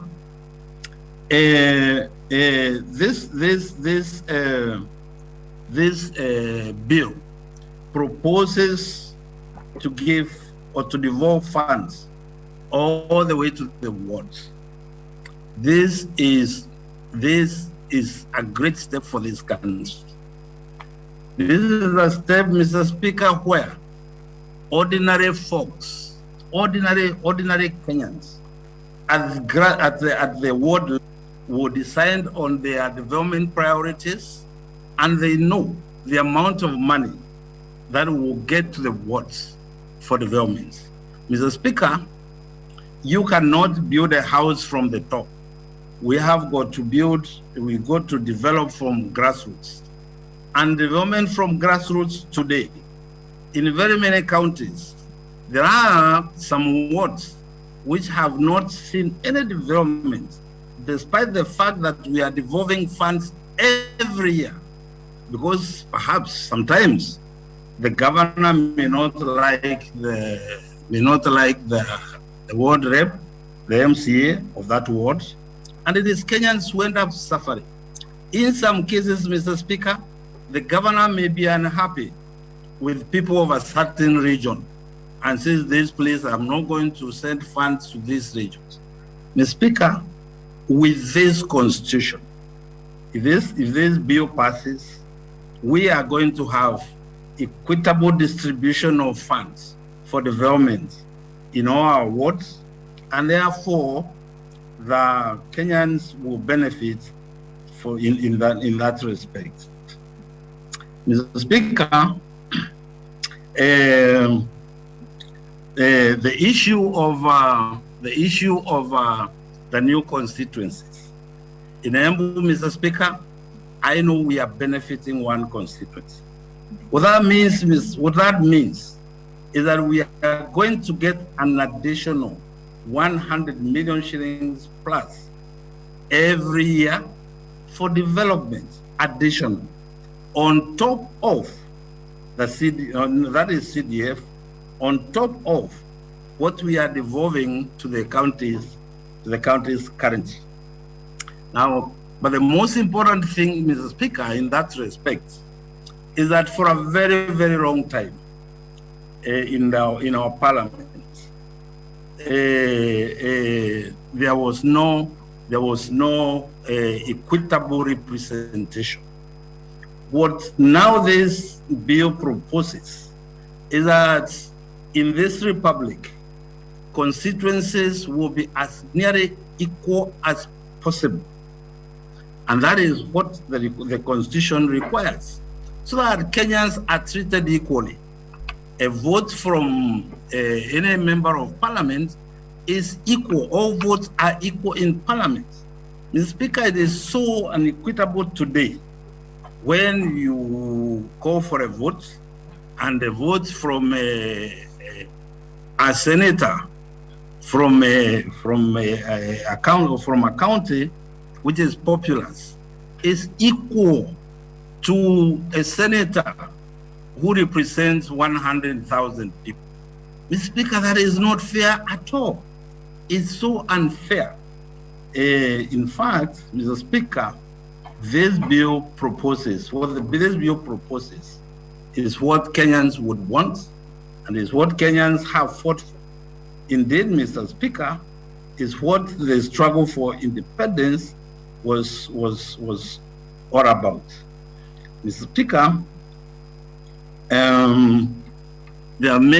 there's a lot of debate about where the funding will come from.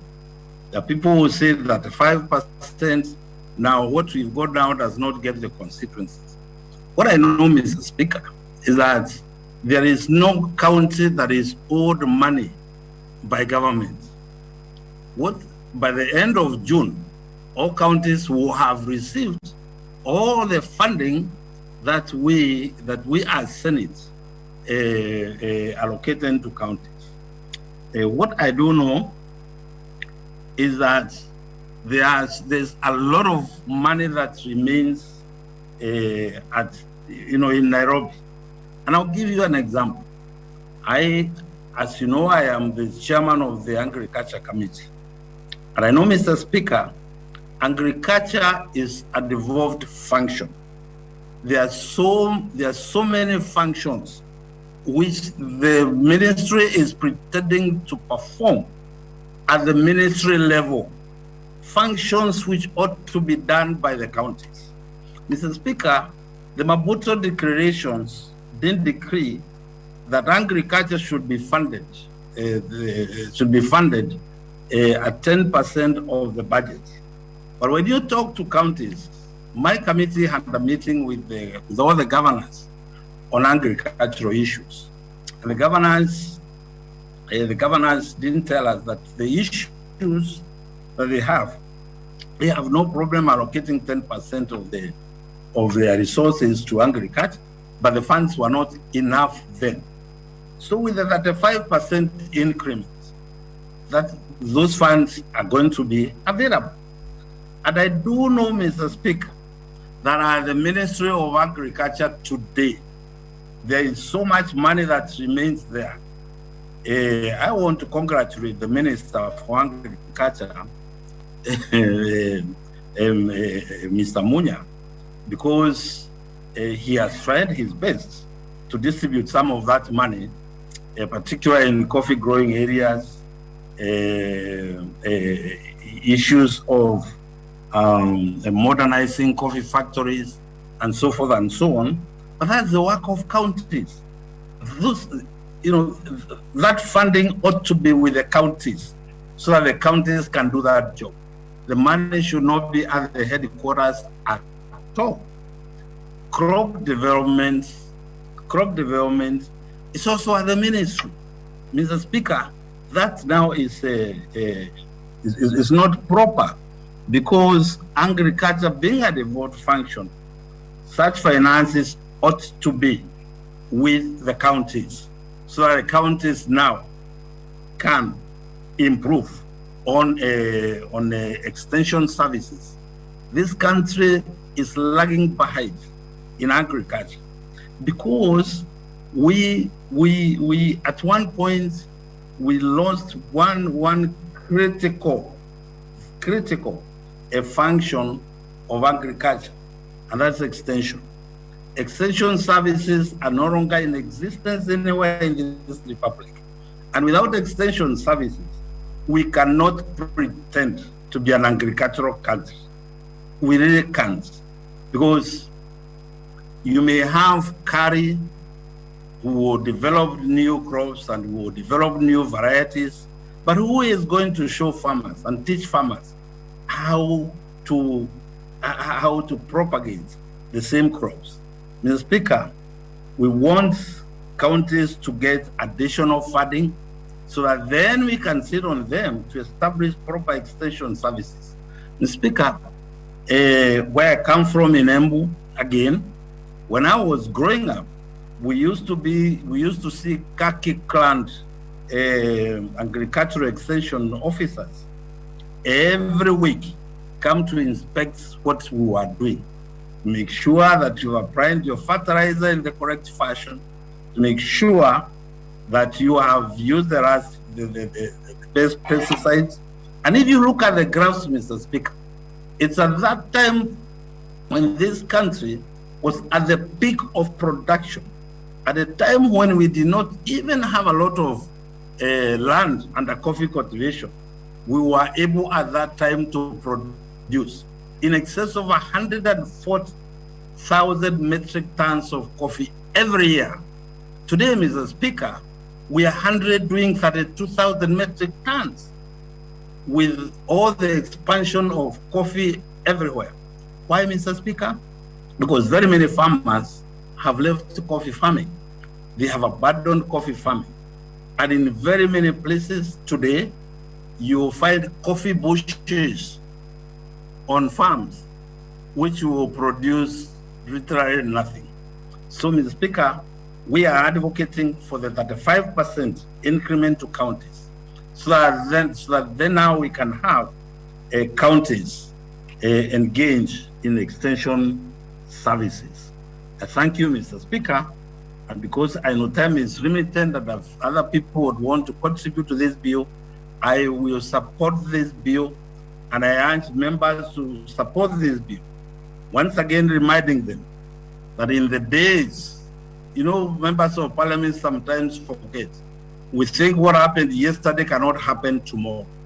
In the days when we were in opposition, Mr. Speaker, and I said at the beginning, that my county received less than 15 million shillings for development in 10 years.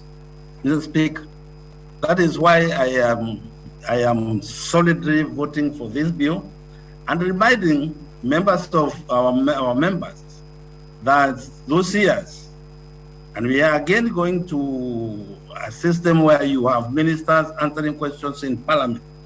Can you imagine that you want something done by the government and the minister tells you, yes, we will do it when funds become available? Mr. Speaker, you are left at whose mercy?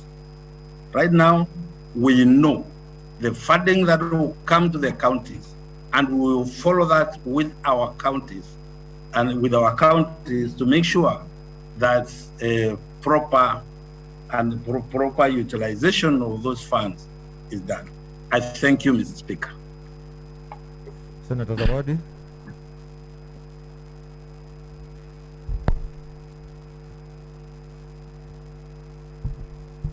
Asante Mheshimiwa Spika kwa kunipa nafasi hii nami nikaweze kuchangia katika huu mswada wa marekebisho ya katiba. Mheshimiwa Spika, mambo mapya hukumbusha ya kale. Wakati wa nyuma, wakati wa katiba ile ambayo tuko nayo saa hii, mimi nilikuwa upande ule wa kupinga katiba hii. Na nilikuwa na sababu zangu wakati huo. Lakini Mungu si athmani. Katiba ilipita. Na baada ya kupita, nimeona kumbe ningekosa mambo mengi mazuri. Kwanza, Mheshimiwa Spika, mimi niliyepinga, ndiye kwa mstari wa kwanza kupinga katiba ile, nilikuwa vile vile mstari wa kwanza kuwa katika wale waliobahatika kuwa wajumbe wa county assemblies. Na nikiwa mjumbe wa county assembly, nilibahatika kutembelea, hasa nilikuwa mwenyekiti wa kamati ya afya, na nilibahatika kutembelea hospitali zote za Kilifi. Na katika utembezi wetu niliona vile hospitali zilivyokuwa vibaya. Lakini baada ya pesa zile kuteremshwa chini mashinani, nimeona zile hospitali zimetengenezwa. Isipokuwa tu kwa sababu pesa ni kidogo, tunakosa madawa na pia tunakosa wauguzi. Na ndio maana nakubali katiba ya sasa nikisema endapo itarekebishwa na ipitishwe, basi naamini wauguzi wataandikwa na pia vile vile madawa yatapatikana hospitali. Manake hilo ndio tatizo kubwa ambalo liko kule chini mashinani. Na pia vile vile Mheshimiwa Spika, nilikuwa kwenye komiti ya elimu. Na niligundua kwamba kuna watoto wengi ambao walikuwa hawaendi shule wakiwa wadogo, mpaka labda wafikie miaka 10 na zaidi ndio waweze kufikia shule ambazo zilikuwa wangeweza kufikia, kwa sababu shule zilikuwa kwa umbali mkubwa sana, zilikuwa chache. Kwa hivyo watoto wa chekechea ilibidi kwanza wakae mpaka wawe wana umri mkubwa ili waweze kutembea either kilomita 10 ama 10 na zaidi ndio wapate shule karibu. Lakini baada ya kupitisha ile katiba, shule za chekechea zimejengwa na kufikia sasa shule ziko nyingi mashinani, isipokuwa tu kwa sababu ya uhaba wa pesa zile shule zinakosa walimu. Hivyo naunga mkono tena katiba hii ya sasa ya mapendekezo kwamba endapo itapita, basi zile pesa zinapofika mashinani, naamini walimu wengi wataandikwa wa chekechea. Vile vile Mheshimiwa Spika, nakubaliana na wenzangu wengi waliosema kwamba kwa nini katiba ya jasa hii isingekuwa ya pale mwanzoni. Lakini pia nakosoa, niliwasikiza na pia nakosoa na kusema hivi kwamba hapa bungeni, manake wengi walipozungumza walisema kuna mambo ambayo yangeletwa bunge kama vile mambo ya corona na mengineyo. Lakini sikumbuki siku hata moja kukiletwa mswada hapa wa kuhusu corona na ukakosa kujadiliwa kisa na sababu kuna BBI itakuja ama kuna mswada wa mapendekezo. Sikumbuki kitu kama hicho. Hakuna alileta mswada wake kwa kosa kujadiliwa kisa na sababu kuna katiba ama kuna mapendekezo ya katiba yanakuja. Hakuna. Kwa hivyo hapa nakosoa. Na pia vile vile nataka niunge mkono kwamba wanawake, Mheshimiwa Spika, wanawajibika kiasi fulani. Kwa mfano, hii katiba imesema kwamba kutakuwa na mwanamke senator. Kwa hivyo watakuwa wanawake 47. Tukiongezeka na wale wanaume 47 labda kama watakuwepo na katiba kama itapitishwa. Na mimi nakubaliana na wenzangu kwamba ni kweli kwanza mwanamke ni anawajibika. Labda fanya mahesabu yako ya haraka, angalia bunge hili hapa ndani wambaki wanawake wangapi na wanaume ni wangapi. Alafu fanya hesabu yako, wanaume huwa ni wangapi kwa bunge hili na wanawake huwa ni wangapi, alafu fanya mahesabu yako, utakuta mwanamke anawajibika. Ndio maana wengi wako hapa ndani wakisikiza ule mswada vile unavyoendelea. Hivyo basi nakubali mwanamke mmoja awe katika Senate. Na pia vile vile ningetamani sana kama angebakia kule kwa National Assembly pia kuwe na mwanamke, kwa sababu pia kuna changizo kubwa sana ambazo mwanamke angefanya kule wakati akiwa kule. Kwa hivyo ningekubaliana sana kama mwanamke angekuwa National Assembly, na pia vile vile tuwe na mwingine katika Senate. Na pia vile vile Mheshimiwa Spika, nataka nishukuru pia katiba ile ambayo tuko nayo, kwa sababu nikiwa vile vile County Assembly, kwa sababu nikiwa Senate sina uwezo wa kutembea county nzima, lakini nikiwa County Assembly niliweza kutembea. Niliona waheshimiwa wengi walikuwa wanatengeneza miradi yao, na kuna waheshimiwa wengi kule kwetu sisi hatukuwa tunajua majosho ya ng'ombe. Josho la ng'ombe labda niseme ni kettle dip. Sahi kuna majosho mengi sana ya ng'ombe yamejengwa. Kwa hivyo ng'ombe zetu zinaweza, wale ambao hawana uwezo wa kuogesha ng'ombe zao kwa pamadawa, sahi wanaenda katika majosho yale na kuosha zile ng'ombe zao. Hivyo Mheshimiwa Spika, ninaamini endapo pesa zitaongezeka katika magatuzi, naamini kuna maendeleo mengi ambayo yatapatikana ambayo hapo nyumaye yalikuwa hayapatikani kwa sababu ya uhaba wa pesa. Nataka nikubaliane na kwamba endapo MCA atakuwa anapata zile pesa za maendeleo anazopewa, kwa sababu sahihi ni kama ambaye ni governor apende ndio awape, asipopenda governor basi hakuna pesa wanazopata. Lakini endapo hii katiba itapita, County Assembly atakuwa member of County Assembly atakuwa kona pesa yake ambayo anaweza fanya miradi kulingana na ile wodi yake anayotoka, ni kitu gani kina upungufu na ni vipi atafanya katika maendeleo yake, na hakuna ambaye atakuwa anaweza kumuingilia. Na pia vile vile nataka nishukuru tena niseme, angalau na sisi watu wa Kilifi tumeweza kupata barabara 2-3 angalau. Na sisi pia tunajiita wa Kenya, manake pale nyuma tulikuwa tukisema pwani si Kenya, manake mengi ilikuwa hatuyapati. Lakini angalau kuna kidogo tuweze hesabu, kama vile barabara si nyingi lakini zipo, na si kama vile ilivyokuwa mwanzoni ilikuwa hatuna kabisa. Lakini pia nakubaliana na kwamba endapo kama pesa zitakuwa ziko mashinani, hatutakuwa mpaka National Assembly ama National Executive ipende kwa hiari yao ndio tutengenezee, bali tutakuwa tuna uwezo huo kama county wa kutengeneza kama ni barabara na vitu vingine vingi ambavyo vingekuwa havinakosekana. Hatutakuwa tena ati barabara kama ni mara mpaka huku executive watake ndio ifanyike, lakini itakuwa inafanyika. Na vile Mheshimiwa Spika, nimtaka kuzungumzia kuhusu mapendekezo ya hii BBI, ambapo inasema kwamba ikiwa itapita basi huenda wale wabunge ambao watabahatika kuchaguliwa tutapata mawaziri wetu kutokana na wale wabunge. Na mimi nataka niunge mkono sana hapo, kwa sababu ni mara ngapi tuliikita waziri wa kilimo, hasa wakati ule walikuwa wanaitwa Nzige wale. Tulisumbuka sana kuita waziri wa kilimo na ilikuwa ni vigumu sana kupatikana. Na vile vile nakumbuka waziri wa barabara tumemuita mara nyingi, lakini inakuwa shida kupatikana. Kwa nini? Na hapo ndio maana naunga mkono tena katiba hii ya mapendekezo. Endapo itapita, basi mawaziri kama watatoka hapa, haina haja ya kwamba tukawafuate mbali. Tukimtaka tuwampata hapa, manake ni mmoja wetu, tuko naye, twala naye. Kwa hivyo ni haraka sana kuonana naye na kutatua mambo ambayo tutakuwa tuko nao, kuliko sahihi tukiwataka kuwapata inkuwa ni mbingu na nchi, hawapatikani. Tuwatafuta mpaka uchoke, mpaka mtu inakuwa awe somebody ndio aweze kupatikana. Kwa hivyo bado naunga mkono hii katiba kwamba huenda ikipita basi kuna mazuri mengi yatakuja. Na pia vile vile nataka niunge mkono niseme, sijui kama blue economy inasemaje, manake sikuisoma vizuri ama sijepata nafasi ya kuisoma vizuri. Lakini najua iko, lakini kama imesemwa vipi hapo siwezi jua, lakini nataka tu ijulikane kwamba bahari ndio uti mgongo wetu sisi wa pwani. Tunaitegemea kwa kila kitu. Ndio shamba yetu kubwa ya kahawa, na labda ndio shamba yetu kubwa ya majani chai, na pia labda ndio mashamba yetu kubwa ya sukari. Kwa hivyo hiyo nataka niamini kwamba imeangaliwa vizuri, na kwamba mwananchi wa pwani naye hata jiona ameachwa upande wa kiuchumi, bali amekumbukwa vile vile. Na nataka niseme Mheshimiwa Spika, kwa ule muda mchache ambao niko nao, wakati tunapoanza safari kama tuenda mahali na chombo, alafu tuko karibu kupanda gari tuenda safari zetu, huwa twasema ewe Mwenyezi Mungu tujalie tufike salama, manake vyombo tunavyosafiria vimetengenezwa na mwanadamu. Nasema hivyo kwa nini? Nasema hivyo kwa sababu hii katiba imetengenezwa na mwanadamu, haikutengenezwa na Mungu wala haikuanguka kutoka mbinguni. Hivyo basi haitakosa dosari hapa na pale, kwa sababu ni mwanadamu aliyetengeneza, na mwanadamu mwenyewe si kamili.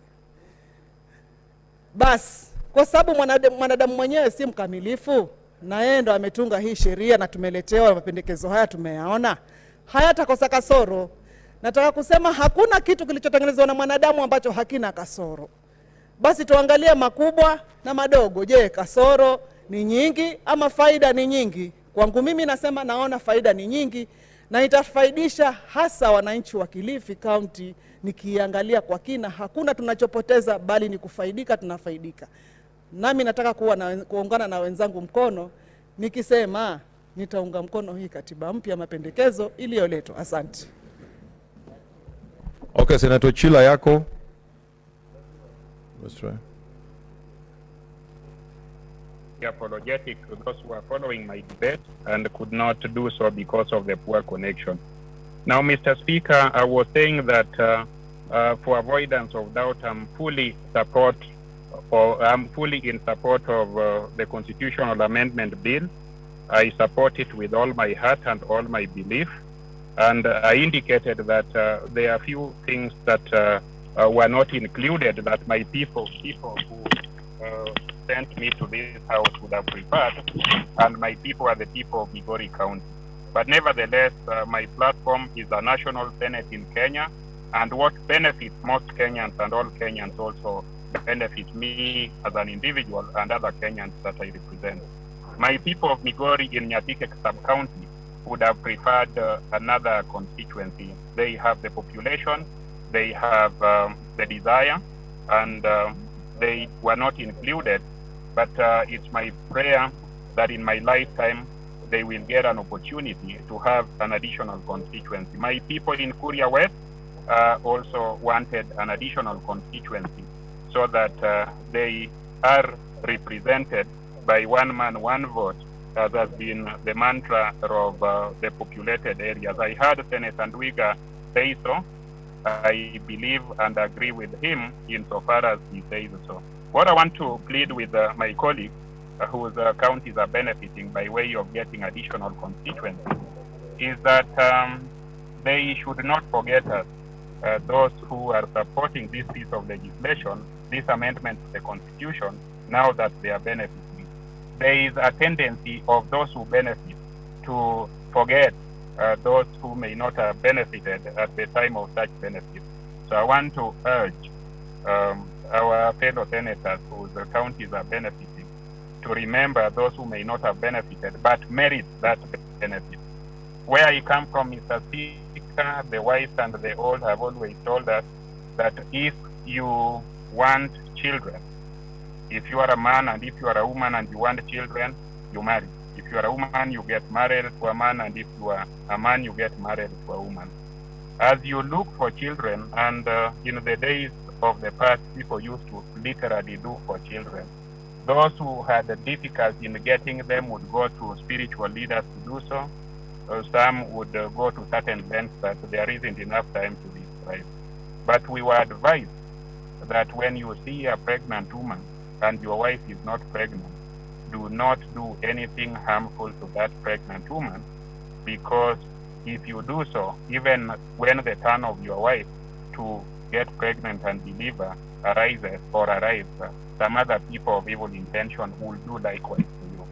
So I want to support those counties that are benefiting, hoping that when the turn of Migori County and the turn of other counties arrive, they will not kick the stomach or the tummy or the wombs of our wives, so that at that time our expectation is aborted or abort.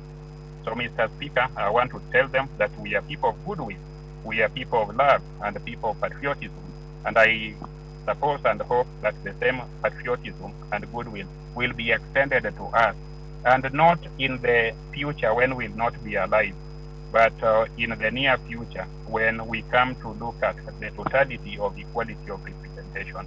Now, Mr. Speaker, You know that certain functions are devolved, health is devolved, agriculture is devolved, and other activities than that. Mr. Speaker, Senator Nduiga, myself, Senator Kaniri, and other senators, including Senator Orengo, Senator and other senators, had the privilege of representing our constituencies when there was no allocation of any kind to those constituencies. We came to Parliament when our allocation to Parliament was zero, and there was no development at that time in our constituency. We were told that siasa mbaya ni maisha mbaya, so if people voted for you in opposition, you would not get development. Now, Mr. Speaker, we had to carry out development which were public. We had to build secondary, primary schools and dispensaries using our resources, when our personal resources, when our salaries were at that time 23,000 shillings only. Mr. Speaker, we came together and amended the Constitution, introduced Parliamentary Service Commission. We came together and amended the law and introduced, against the will of the executive, CDF, which is Constituency Development Fund. That was the first step towards evolution. And Mr. Speaker, we have since then had tremendous meteoric development in various parts of this country. Many of us may not have been there in Parliament or in Senate, but if you go to the countryside, you will find that we have various schools, standard and good-looking schools for our people to go to school to. Now that there is money being allocated, more money being allocated mashinani to constituencies, to wards and to counties, we who participated in the first step towards devolving resources are happy, Lord. This makes me very happy that more money will be allocated to counties, more money will be allocated to wards, and that will make democracy meaningful to people. The people who are represented at wards, the people who are represented in counties and constituencies, what they vote for is tafadhali enda kwa bunge upigiwe kura na ulete maendeleo. What maendeleo is all about is resources. So this amendment is giving meaning, giving light to the wishes of the public of voting for people to bring development. Development is resources, and this constitution is progressive. This constitution has very many benefits that our people would love. The devolved functions like agriculture. Right now, I was in my village of Bath, where we are dependent on sugarcane growing and milling. And my people who visited me in my home were asking me to look for money and have that money given to Sony Sugar Company for expansion of the factory and for payment of farmers who have labored to deliver their cane to the factory. Other people came to me and talked about the need to fund fisheries. All of this will and cannot happen if more resources are not devolved to counties. Yes, they are resources, but they are stuck with the national government. I heard my brother Njeru Nduiga praise Munya, the CS for agriculture, for doing something good to coffee, to tea, and other places. We in other parts of the world or other parts of the nation do not want to be at the mercy or at the discretion of a CS. We want to get our devolved money for agriculture by right. We want to determine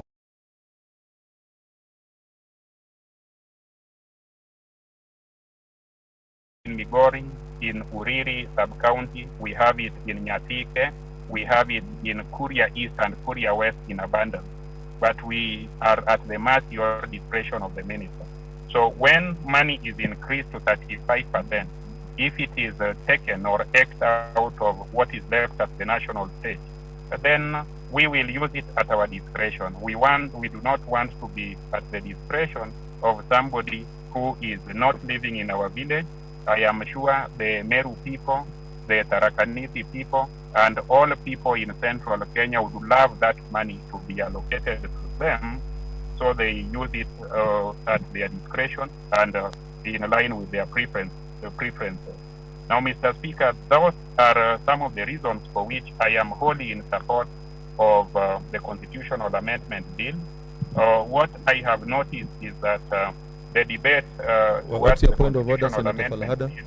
has exposed our underbelly as a There's nation. a point of order. We are and we are very. There's a point of order. By Mr. Speaker, last week when I was contributing and I was in my car, you ruled out that no one should be in their bike, on their bicycle and the car. And I can see Senator Kieleweke is contributing through his car. And I don't get it. Is that? Okay. Okay, Kieleweke, if you are in a car, I rule you out of order because that's the direction I gave last week. So you are out of order.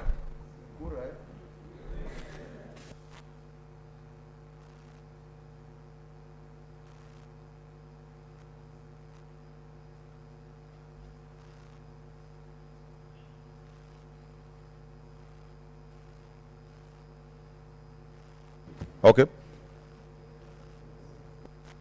There's a point of order.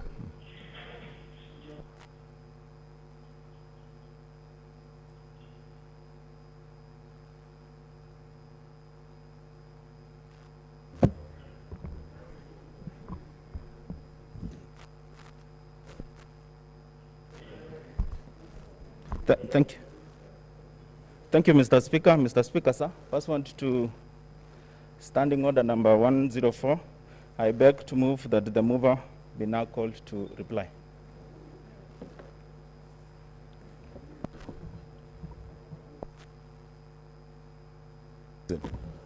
Okay, honorable senators, I now put the question, which is that the mover be called upon to reply. As many of that opinion say aye. Aye. As many of a counter of you say nay, the ayes have it.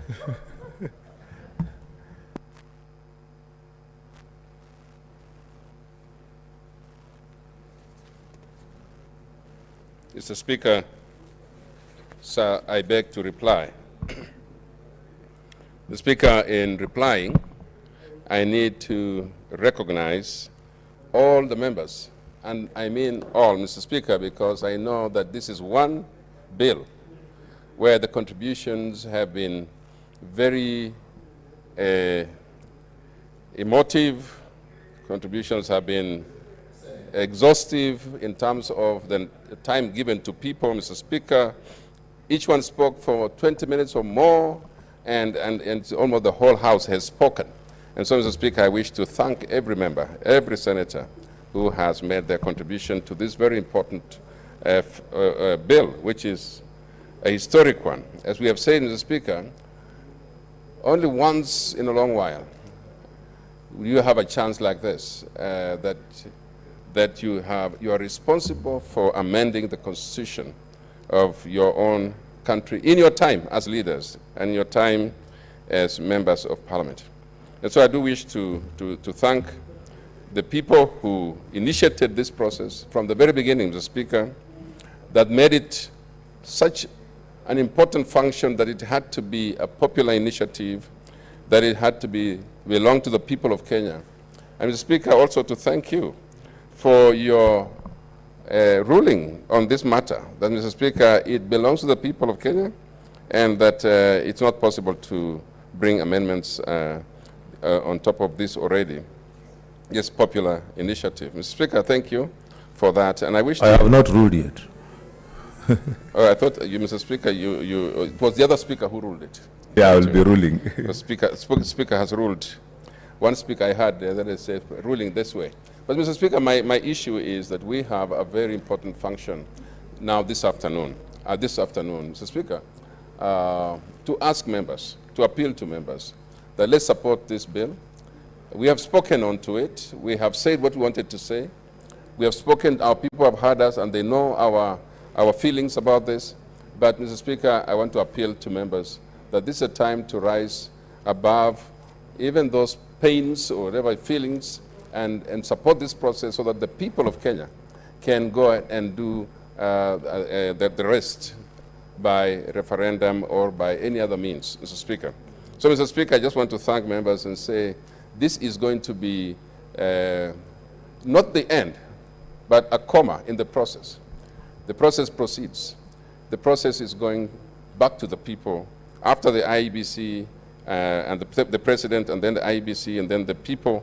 Mr. Speaker, that includes all of us again, because we represent them. So I want to wish everybody I wish everybody should just support it today. Let's have a good voting.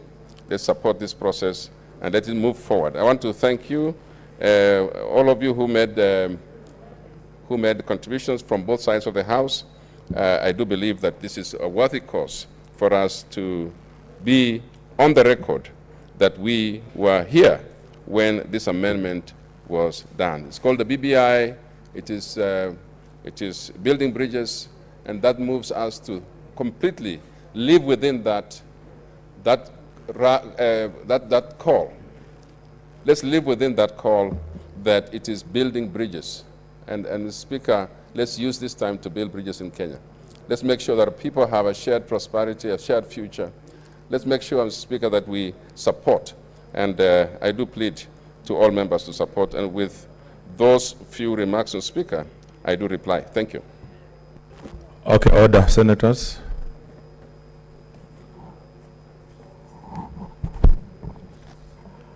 I now put the question, which is that the Constitution of Kenya Amendment Bill 2020 be now read a second time. Remember, voting on this bill is by every senator pursuant to Article 257(8) of the Constitution. I therefore now order the division bell to be rung for 5 minutes, after which we shall have a roll call vote.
Okay, one the tellers for the two sides. Come in. Those who are coming in, please.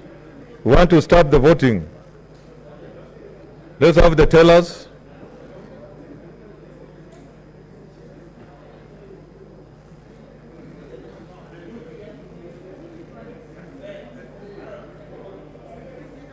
The tellers for the two sides.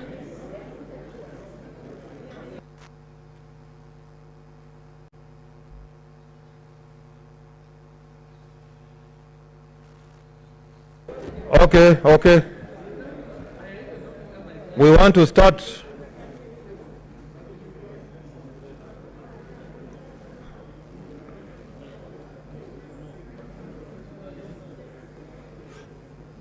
We want to start. Who are the tellers? Cherarge is for the no. Okay, who is for the yes?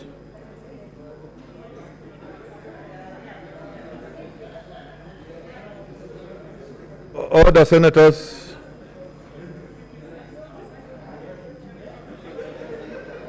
Order, senators. We want to start. Okay. Yes is who? Shiyonga. No is Cherarge. Okay. We are starting.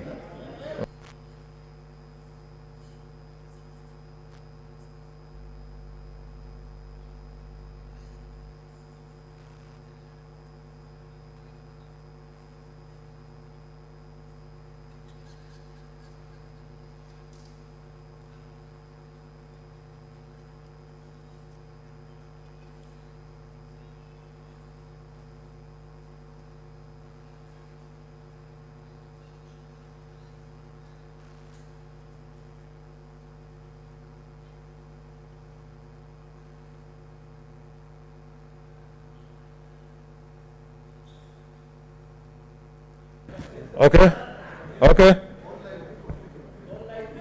Line people, we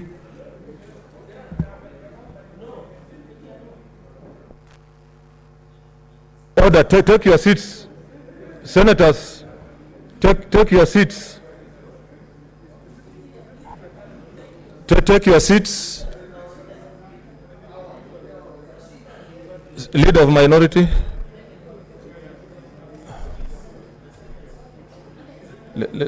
Let's take our seats.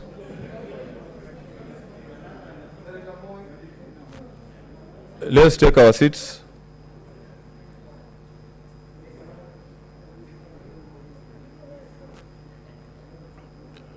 Okay.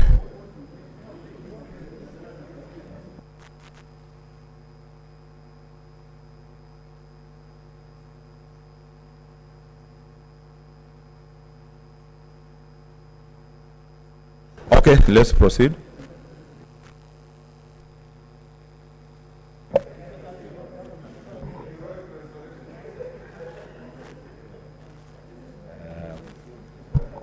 The Constitution of Kenya Amendment Bill 2020, second reading, division, roll call.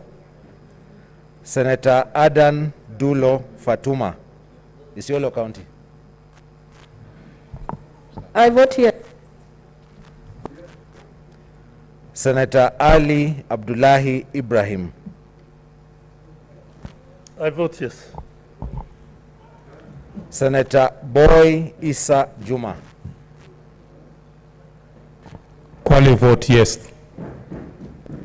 Senator Chebeni Masi. I vote yes. Senator Cherarge Samson Kiprotich. Mr. Speaker, is there a microphone? Mr. Speaker, is it on record? Mr. Speaker, on behalf of the great people of Nandi, and their message is loud and clear, I vote no. Senator Cheruiyot Aaron Kipkirui. Mr. Speaker, the people of Kericho have given me firm instruction. They say no to this deception.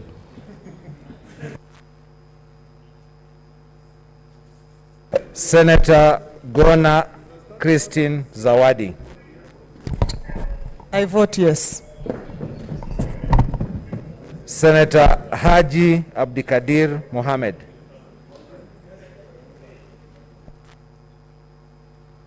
Haji.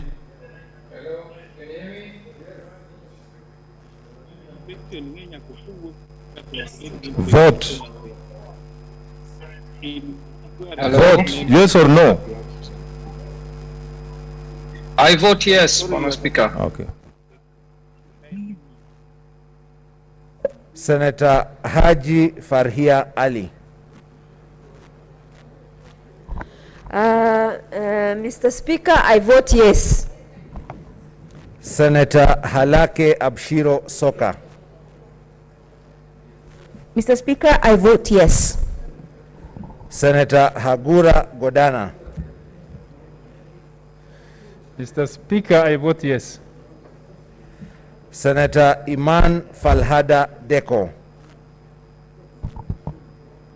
Mr. Speaker, on behalf of my county, I vote a big fat no.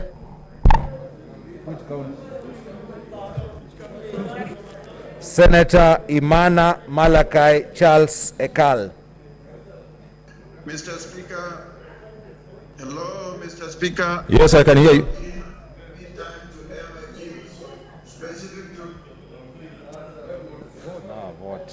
Vote.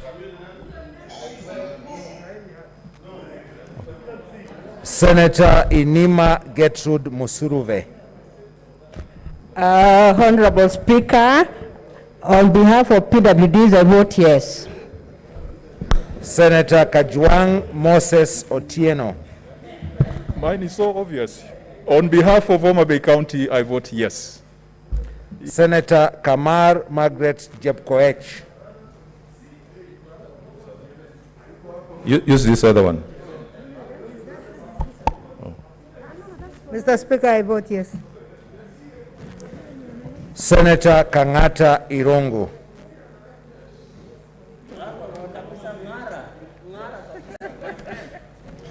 Yes, Mr. Speaker, on behalf of the people of Muranga, who got 1 constituency, the people of Nyeri, Nyandarua, Tharaka, who got 0 constituency, fearful of the taxes that we raise to support an enlarged parliament. And cause losses to Muranga businesses. And urging the government to expect... Senator, order, Senator. Order, Senator. You have not voted. Vote.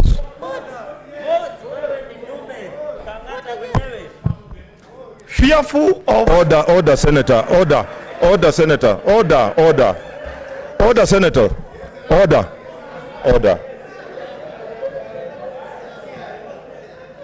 Order, senators. Senator Kangata. Order, senators. You know the whole world is watching us. You spoke. I gave you an opportunity to speak. Vote.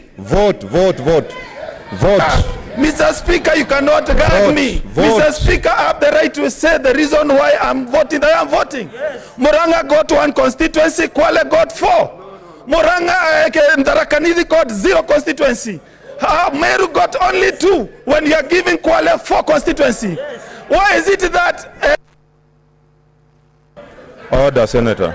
Nyandarua got 0 constituency. Order, Senator. I vote no.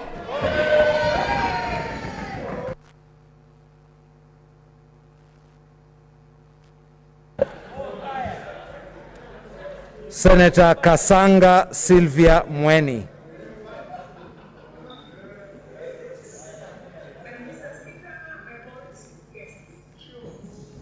Senator Haniri George. Online. Vote yes. Am I on record? Okay, what's your point of order? Oh, okay, order, out of order. Order,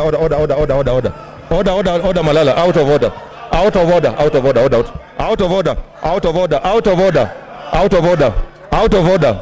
Okay. Next. Okay. Senator Kibiru Charles Rubenson.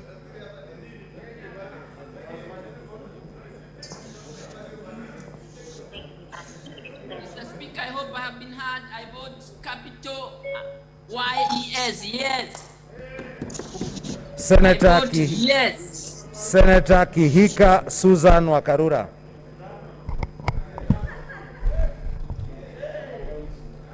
Mr. Speaker, on behalf of the people of Nakuru County, and cognizant of how badly the economy of Kenya is doing at the moment, knowing that they would really, they have been sold a lie, and knowing that they elected me to stand for the truth and tell them the truth.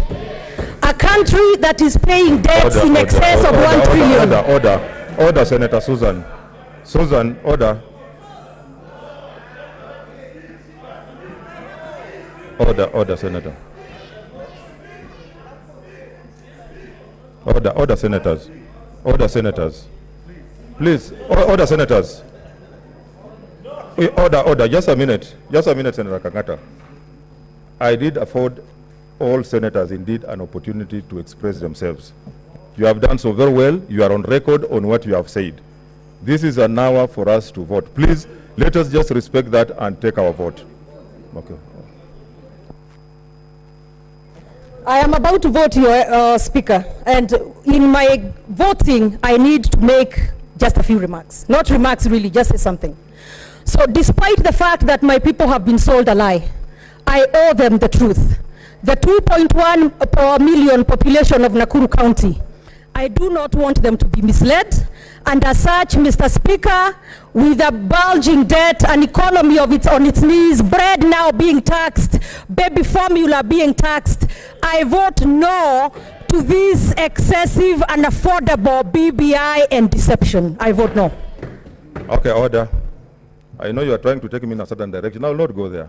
But let us observe standing order 5, which says, when called out, each senator shall thereupon rise to his or her place and declare assent or dissent to the question in the following manner: I vote yes, or I vote no, or I abstain. Let's proceed. Senator Kilonzo Mutula Jr. Makweri votes yes. Senator Kimani Wamatangi Paul.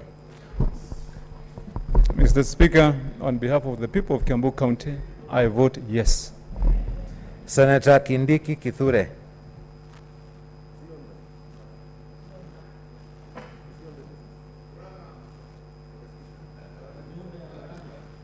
Senator Kindiki Kithure.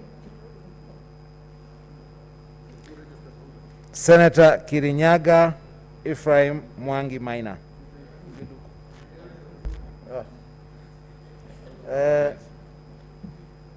On behalf of my people of Nyeri County, I vote yes. Senator Langat Christopher Andrew. Where? Mutuna, what is this? We've been heard, please. Order, Senator Maina.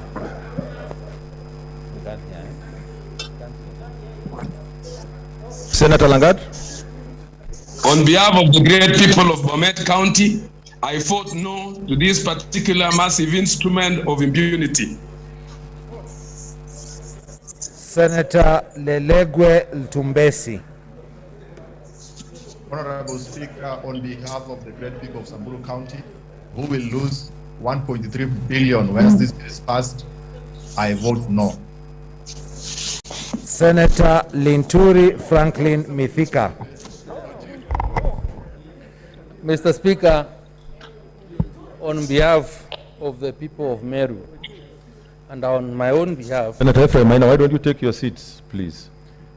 and recognizing, Mr. Speaker, the impunity that is likely to be extended by passage of this bill, including the threat of being arraigned to court tomorrow for the position I've taken on this bill and being bonded to appear before Chief Magistrate tomorrow, and to maintain my integrity and my position on behalf of the Meru, I vote no.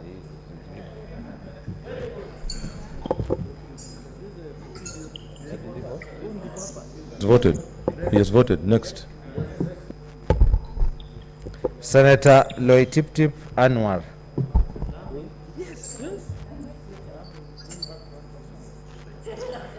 Thank you, Mr. Speaker, sir. On behalf of the great people of Lamu, we are not getting any additional constituency, and our location is being deducted. And for the future and prosperity of this country, I vote no. Senator Lokorio Petronila Were. Thank you, Mr. Speaker. On behalf of the women of Kenya, the people of Busia County, and the people of Baringo, I vote yes. Senator Mazayo Stewart Mwachiru. Mr. Speaker, the people of Kilifi vote yes. Senator Mahamud Mohamed Maalim. Mr. Speaker, I disagree with a lot of provision in the bill, but because my county, Mandera, is getting one extra constituency, I vote yes. Senator Makori Beatrice Kwamboka. Mr. Speaker, I, Beatrice Kwamboka, for the sake of the Nairobians and the proud woman, I vote yes. Senator Malala Cleophas Wahungu.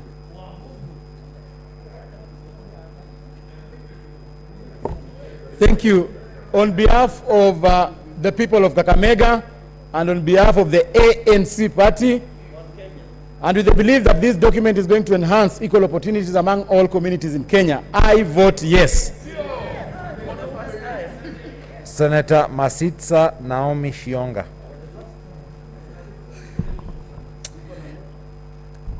Mr. Speaker, sir, on behalf of women of Kenya and the leadership that this document has shown, I vote a big yes. Senator Mbito Michael Malinga. Mr. Speaker, Panzoya votes yes. Senator Umogo George Ochilo Ayako.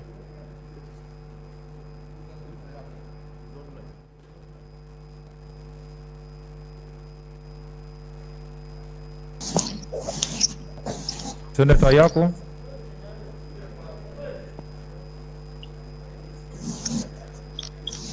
Senator Ayako, vote.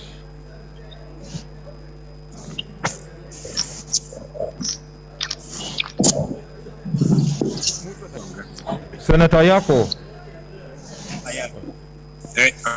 Hello, Mr. Speaker, can you hear? Yeah, we can hear you.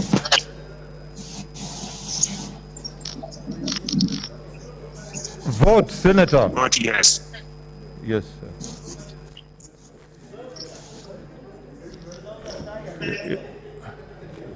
Next. He has voted. He voted. Yeah, I heard, yeah. Next. Senator Milgo Alice Chepkorir.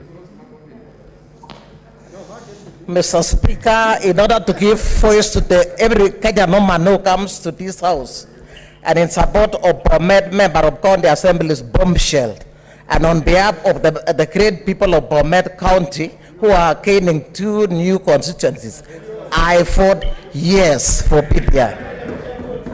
Senator Mogeni Eric Okongo. Mr. Speaker, on behalf of the great people of Nyamira, having gotten instructions to defend the one constituency coming to Nyamira, I vote yes. Senator Moi Gideon Kipsielei Towet. Mr. Speaker, on behalf of the people of Baringo and with the people of Kenya, and kwa heshima ya Rais wetu Uhuru Muigai Kenyatta and Raila Amolo Odinga, Musyoka, mtu wetu, Weta, vote, Musalia Mudavadi, vote, I vote yes.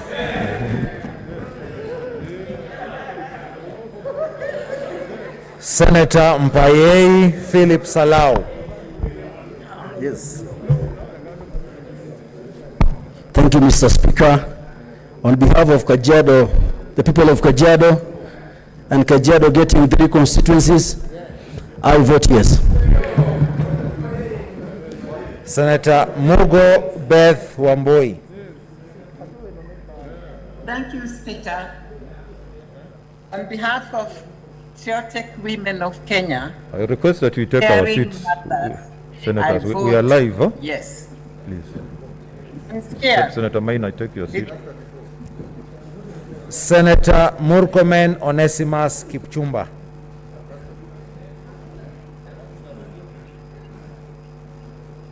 Achoya. Mr. Speaker. Vote, Senator. Yeah, Mr. Speaker, on behalf of the people of Elgeyo Marakwet County and Baringo County, Mr. Speaker, and on behalf of all Kenyans whom, Mr. Speaker, believe in independence of judiciary and in defense of the Constitution of Kenya 2010, Mr. Speaker, and as I said on behalf of Baringo that was not represented on the floor, I vote no. Senator Mudhama Agnes Kavindu.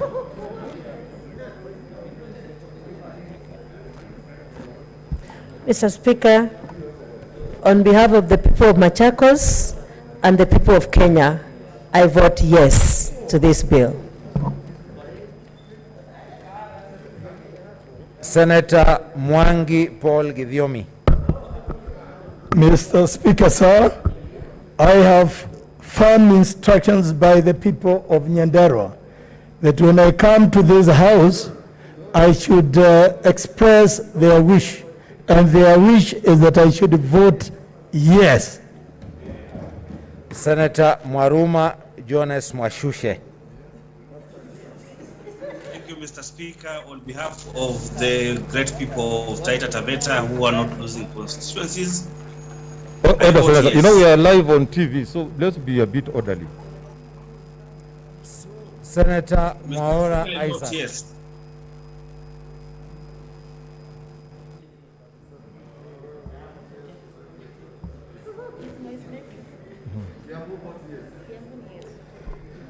To ensure that the people of Ruto have enough representation and enough resources to the county of Kiambu, I vote yes. Senator Mwenyehaji Mohamed Faki. Mr. Speaker, sir, on behalf of the people of Mombasa and Kenyans in general, I vote yes. Senator Nderito John Kenywa.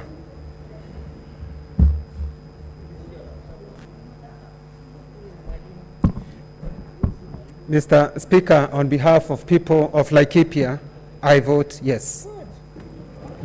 Senator Nduiga Peter Njero. Mr. Speaker, I vote yes. Senator Nyamunga Ross Ogendo. Mr. Speaker, I vote yes. Senator Olekina Ledama. Mr. Speaker, I would have suggested that a vote suspending our reasons and our conscience as a House should have preceded this vote. But look, Mr. Speaker, this being a bill of popular initiative, the vote of consequence lies with the House, lies not with the House, but with the registered voters, who shall have their say in the referendum. Vote. I exercise my duty on behalf of the County of Narok by passing this bill to the voters. I vote yes. Senator Omanga Millicent.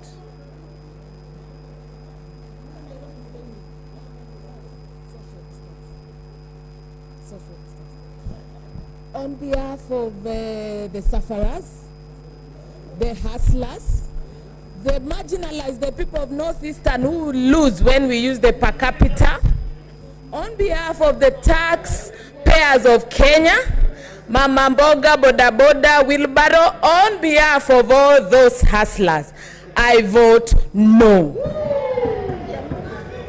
Senator Ongeri Samson Kegengo.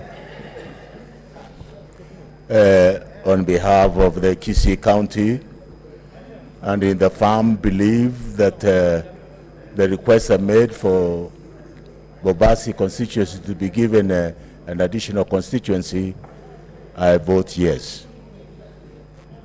Senator Orengo James.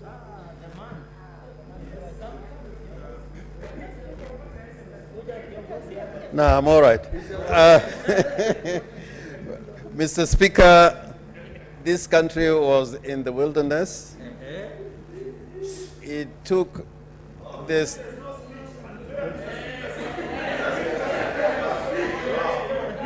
Order, Senator. Order.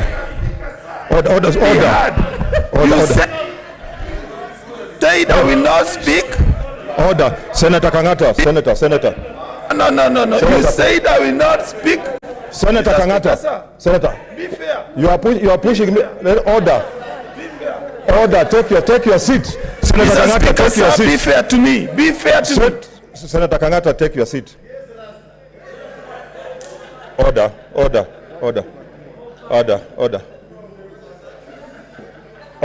senators. I know Senator Kangata, order, senators, order.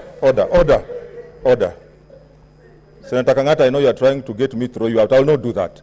Just relax.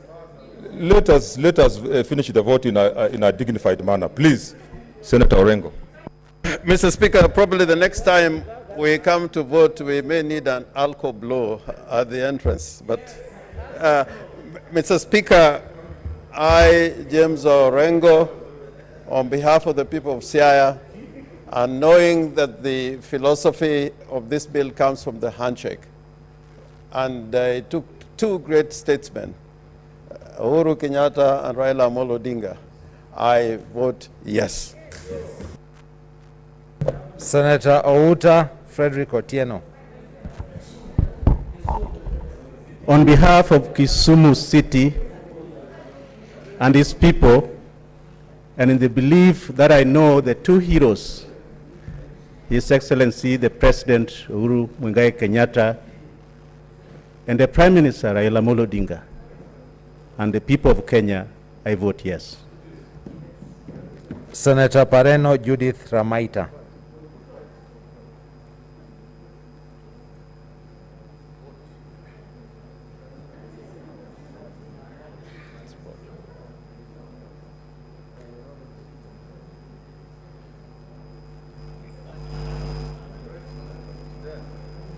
Senator Pareno.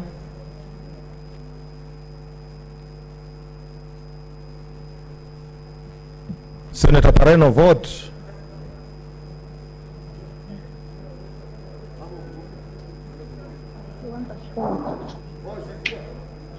Unmute.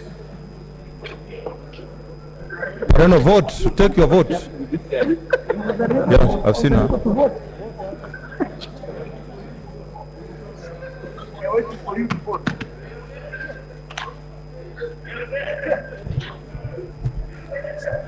Sorry, Mr. Speaker, I was on Zoom and my phone was misbehaving. Mr. Speaker, for the sake of Kajiado County, the unity and prosperity of this country, the women at large, I vote yes.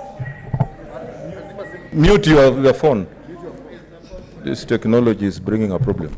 Senator Pogisio Samuel Losuron. Mr. Speaker, on behalf of the people of West Pokot, and so that the handshake is not in vain, I vote yes. Senator Prengei Victor.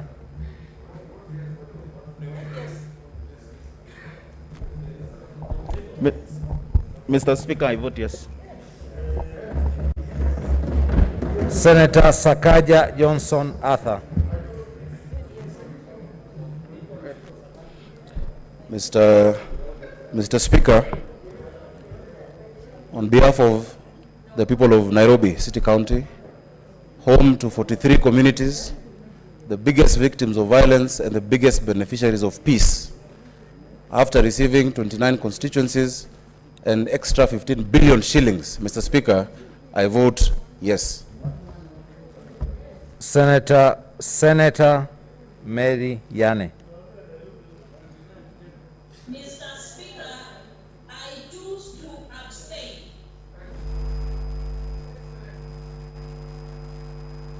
Senator Wako Sitwila Amos.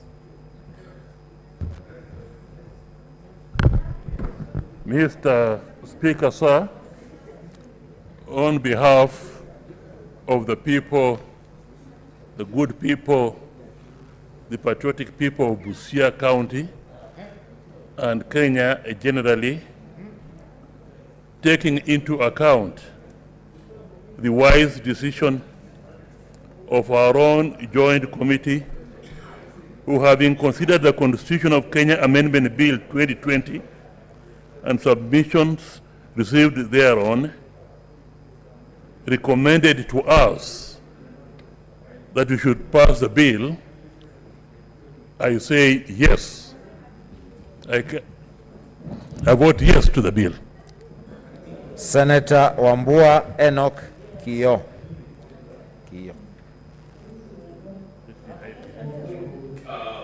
Mr. Speaker, after lengthy and candid conversations with the Wiper Party leader, His Excellency Stephen Kalonzo Musyoka, and the top leadership of the Wiper Party that has sponsored me to the Senate, the Speaker, in solidarity with the Sacred Alliance, led by Stephen Kalonzo Musyoka, Wycliffe Musalia Mudavadi, Gideon Moi, and Moses Masika Wetangula, the Speaker, to lead my people of Kitui to show solidarity and stand with the great people of Makueni and Machakos.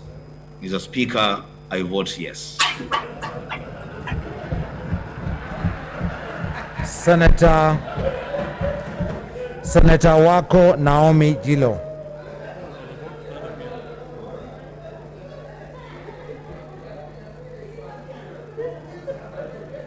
Senator Wako Naomi Jilo.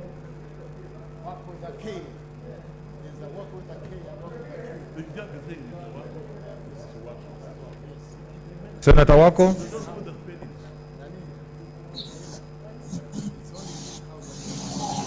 I vote yes. Senator Wario Golich Juma.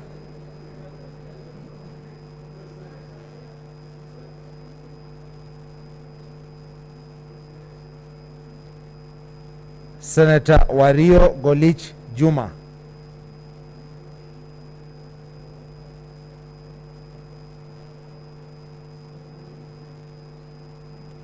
Senator Wetangula Moses Masika.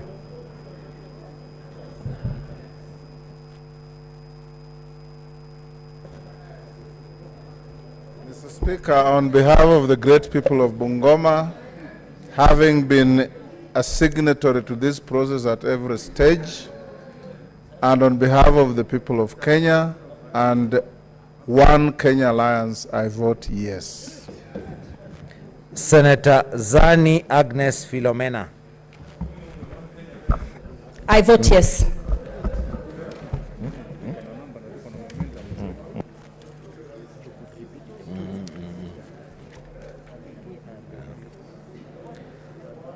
Senator Kindiki Kithure.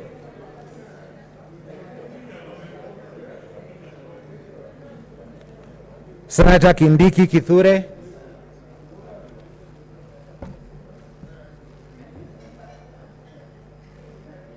Senator Wario Golich Juma.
Speaker, order.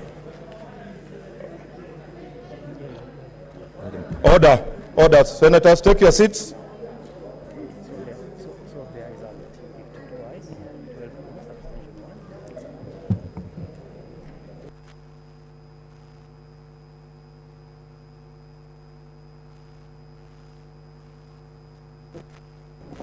Okay, honorable senators, these are the results.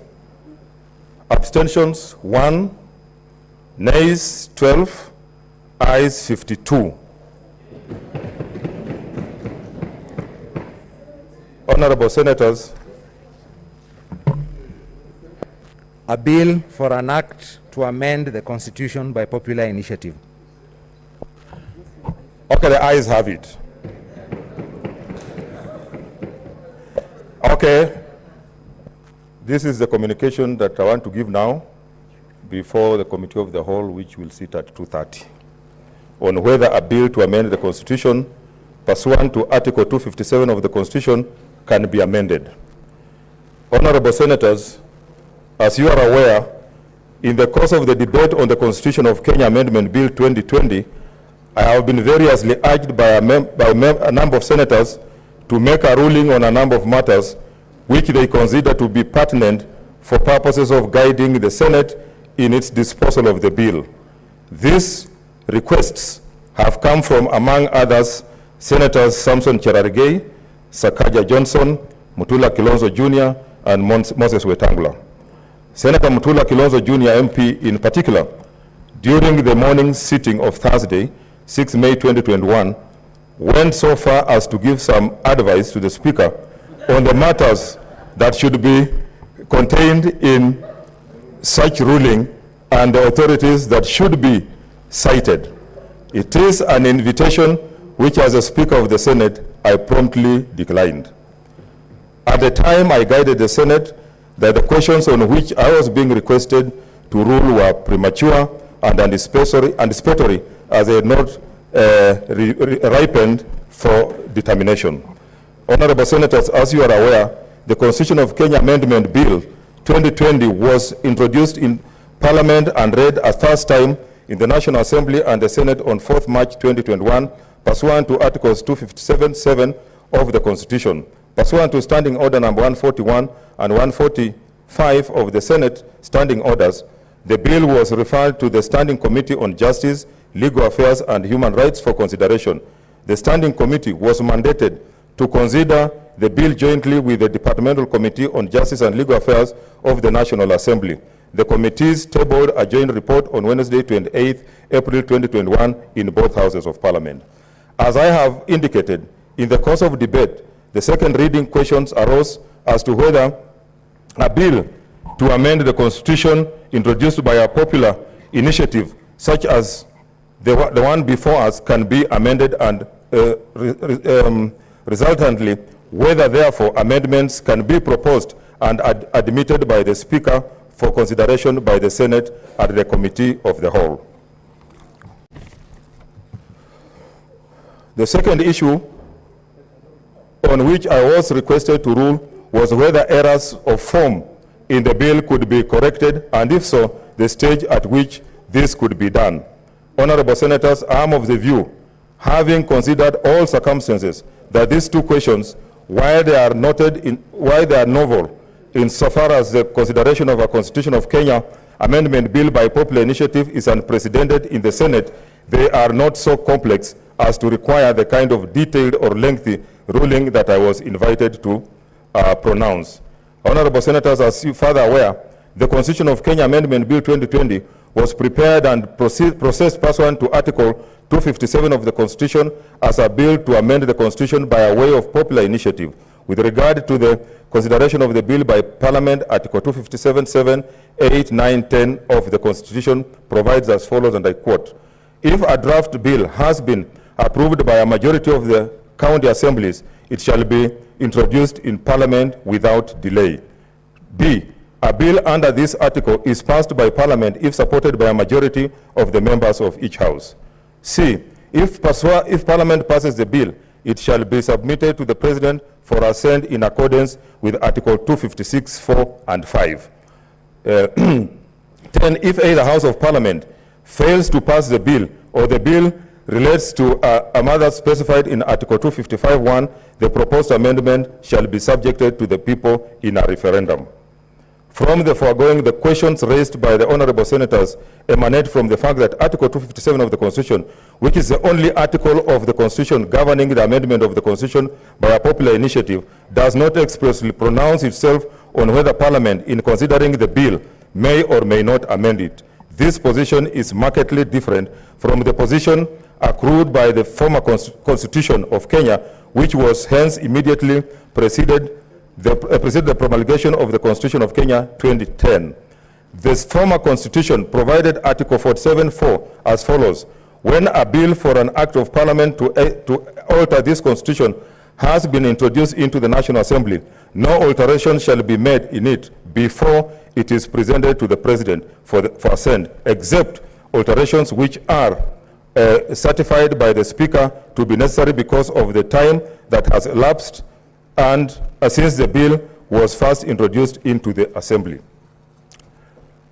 No corresponding provision was imported into the Constitution of Kenya 2010 in respect of constitutional amendment by popular initiative, and that matter even in respect of amendments by parliamentary initiative. Honorable Senators, it's noteworthy that when considering this question, the joint sittings of the National Assembly Departmental Committee on Justice and Legal Affairs and the Senate Standing Committee on Justice and Legal Affairs and Human Rights found that Article 94 of the Constitution vests the legislative authority of the Republic in Parliament, and that Parliament has the mandate to take any legislative action in appropriate circumstances required to ensure that a constitutional amendment initiated under Article 257 of the Constitution achieves the objectives so as to prevent the sovereignty of the people as guaranteed under Article 1 of the Constitution. This finding is profound. It is a recognition that while Parliament, pursuant to Article 94(3) of the Constitution, represents the will of the people and exercises their sovereignty, the extent of Parliament's powers is not unlimited. Parliament,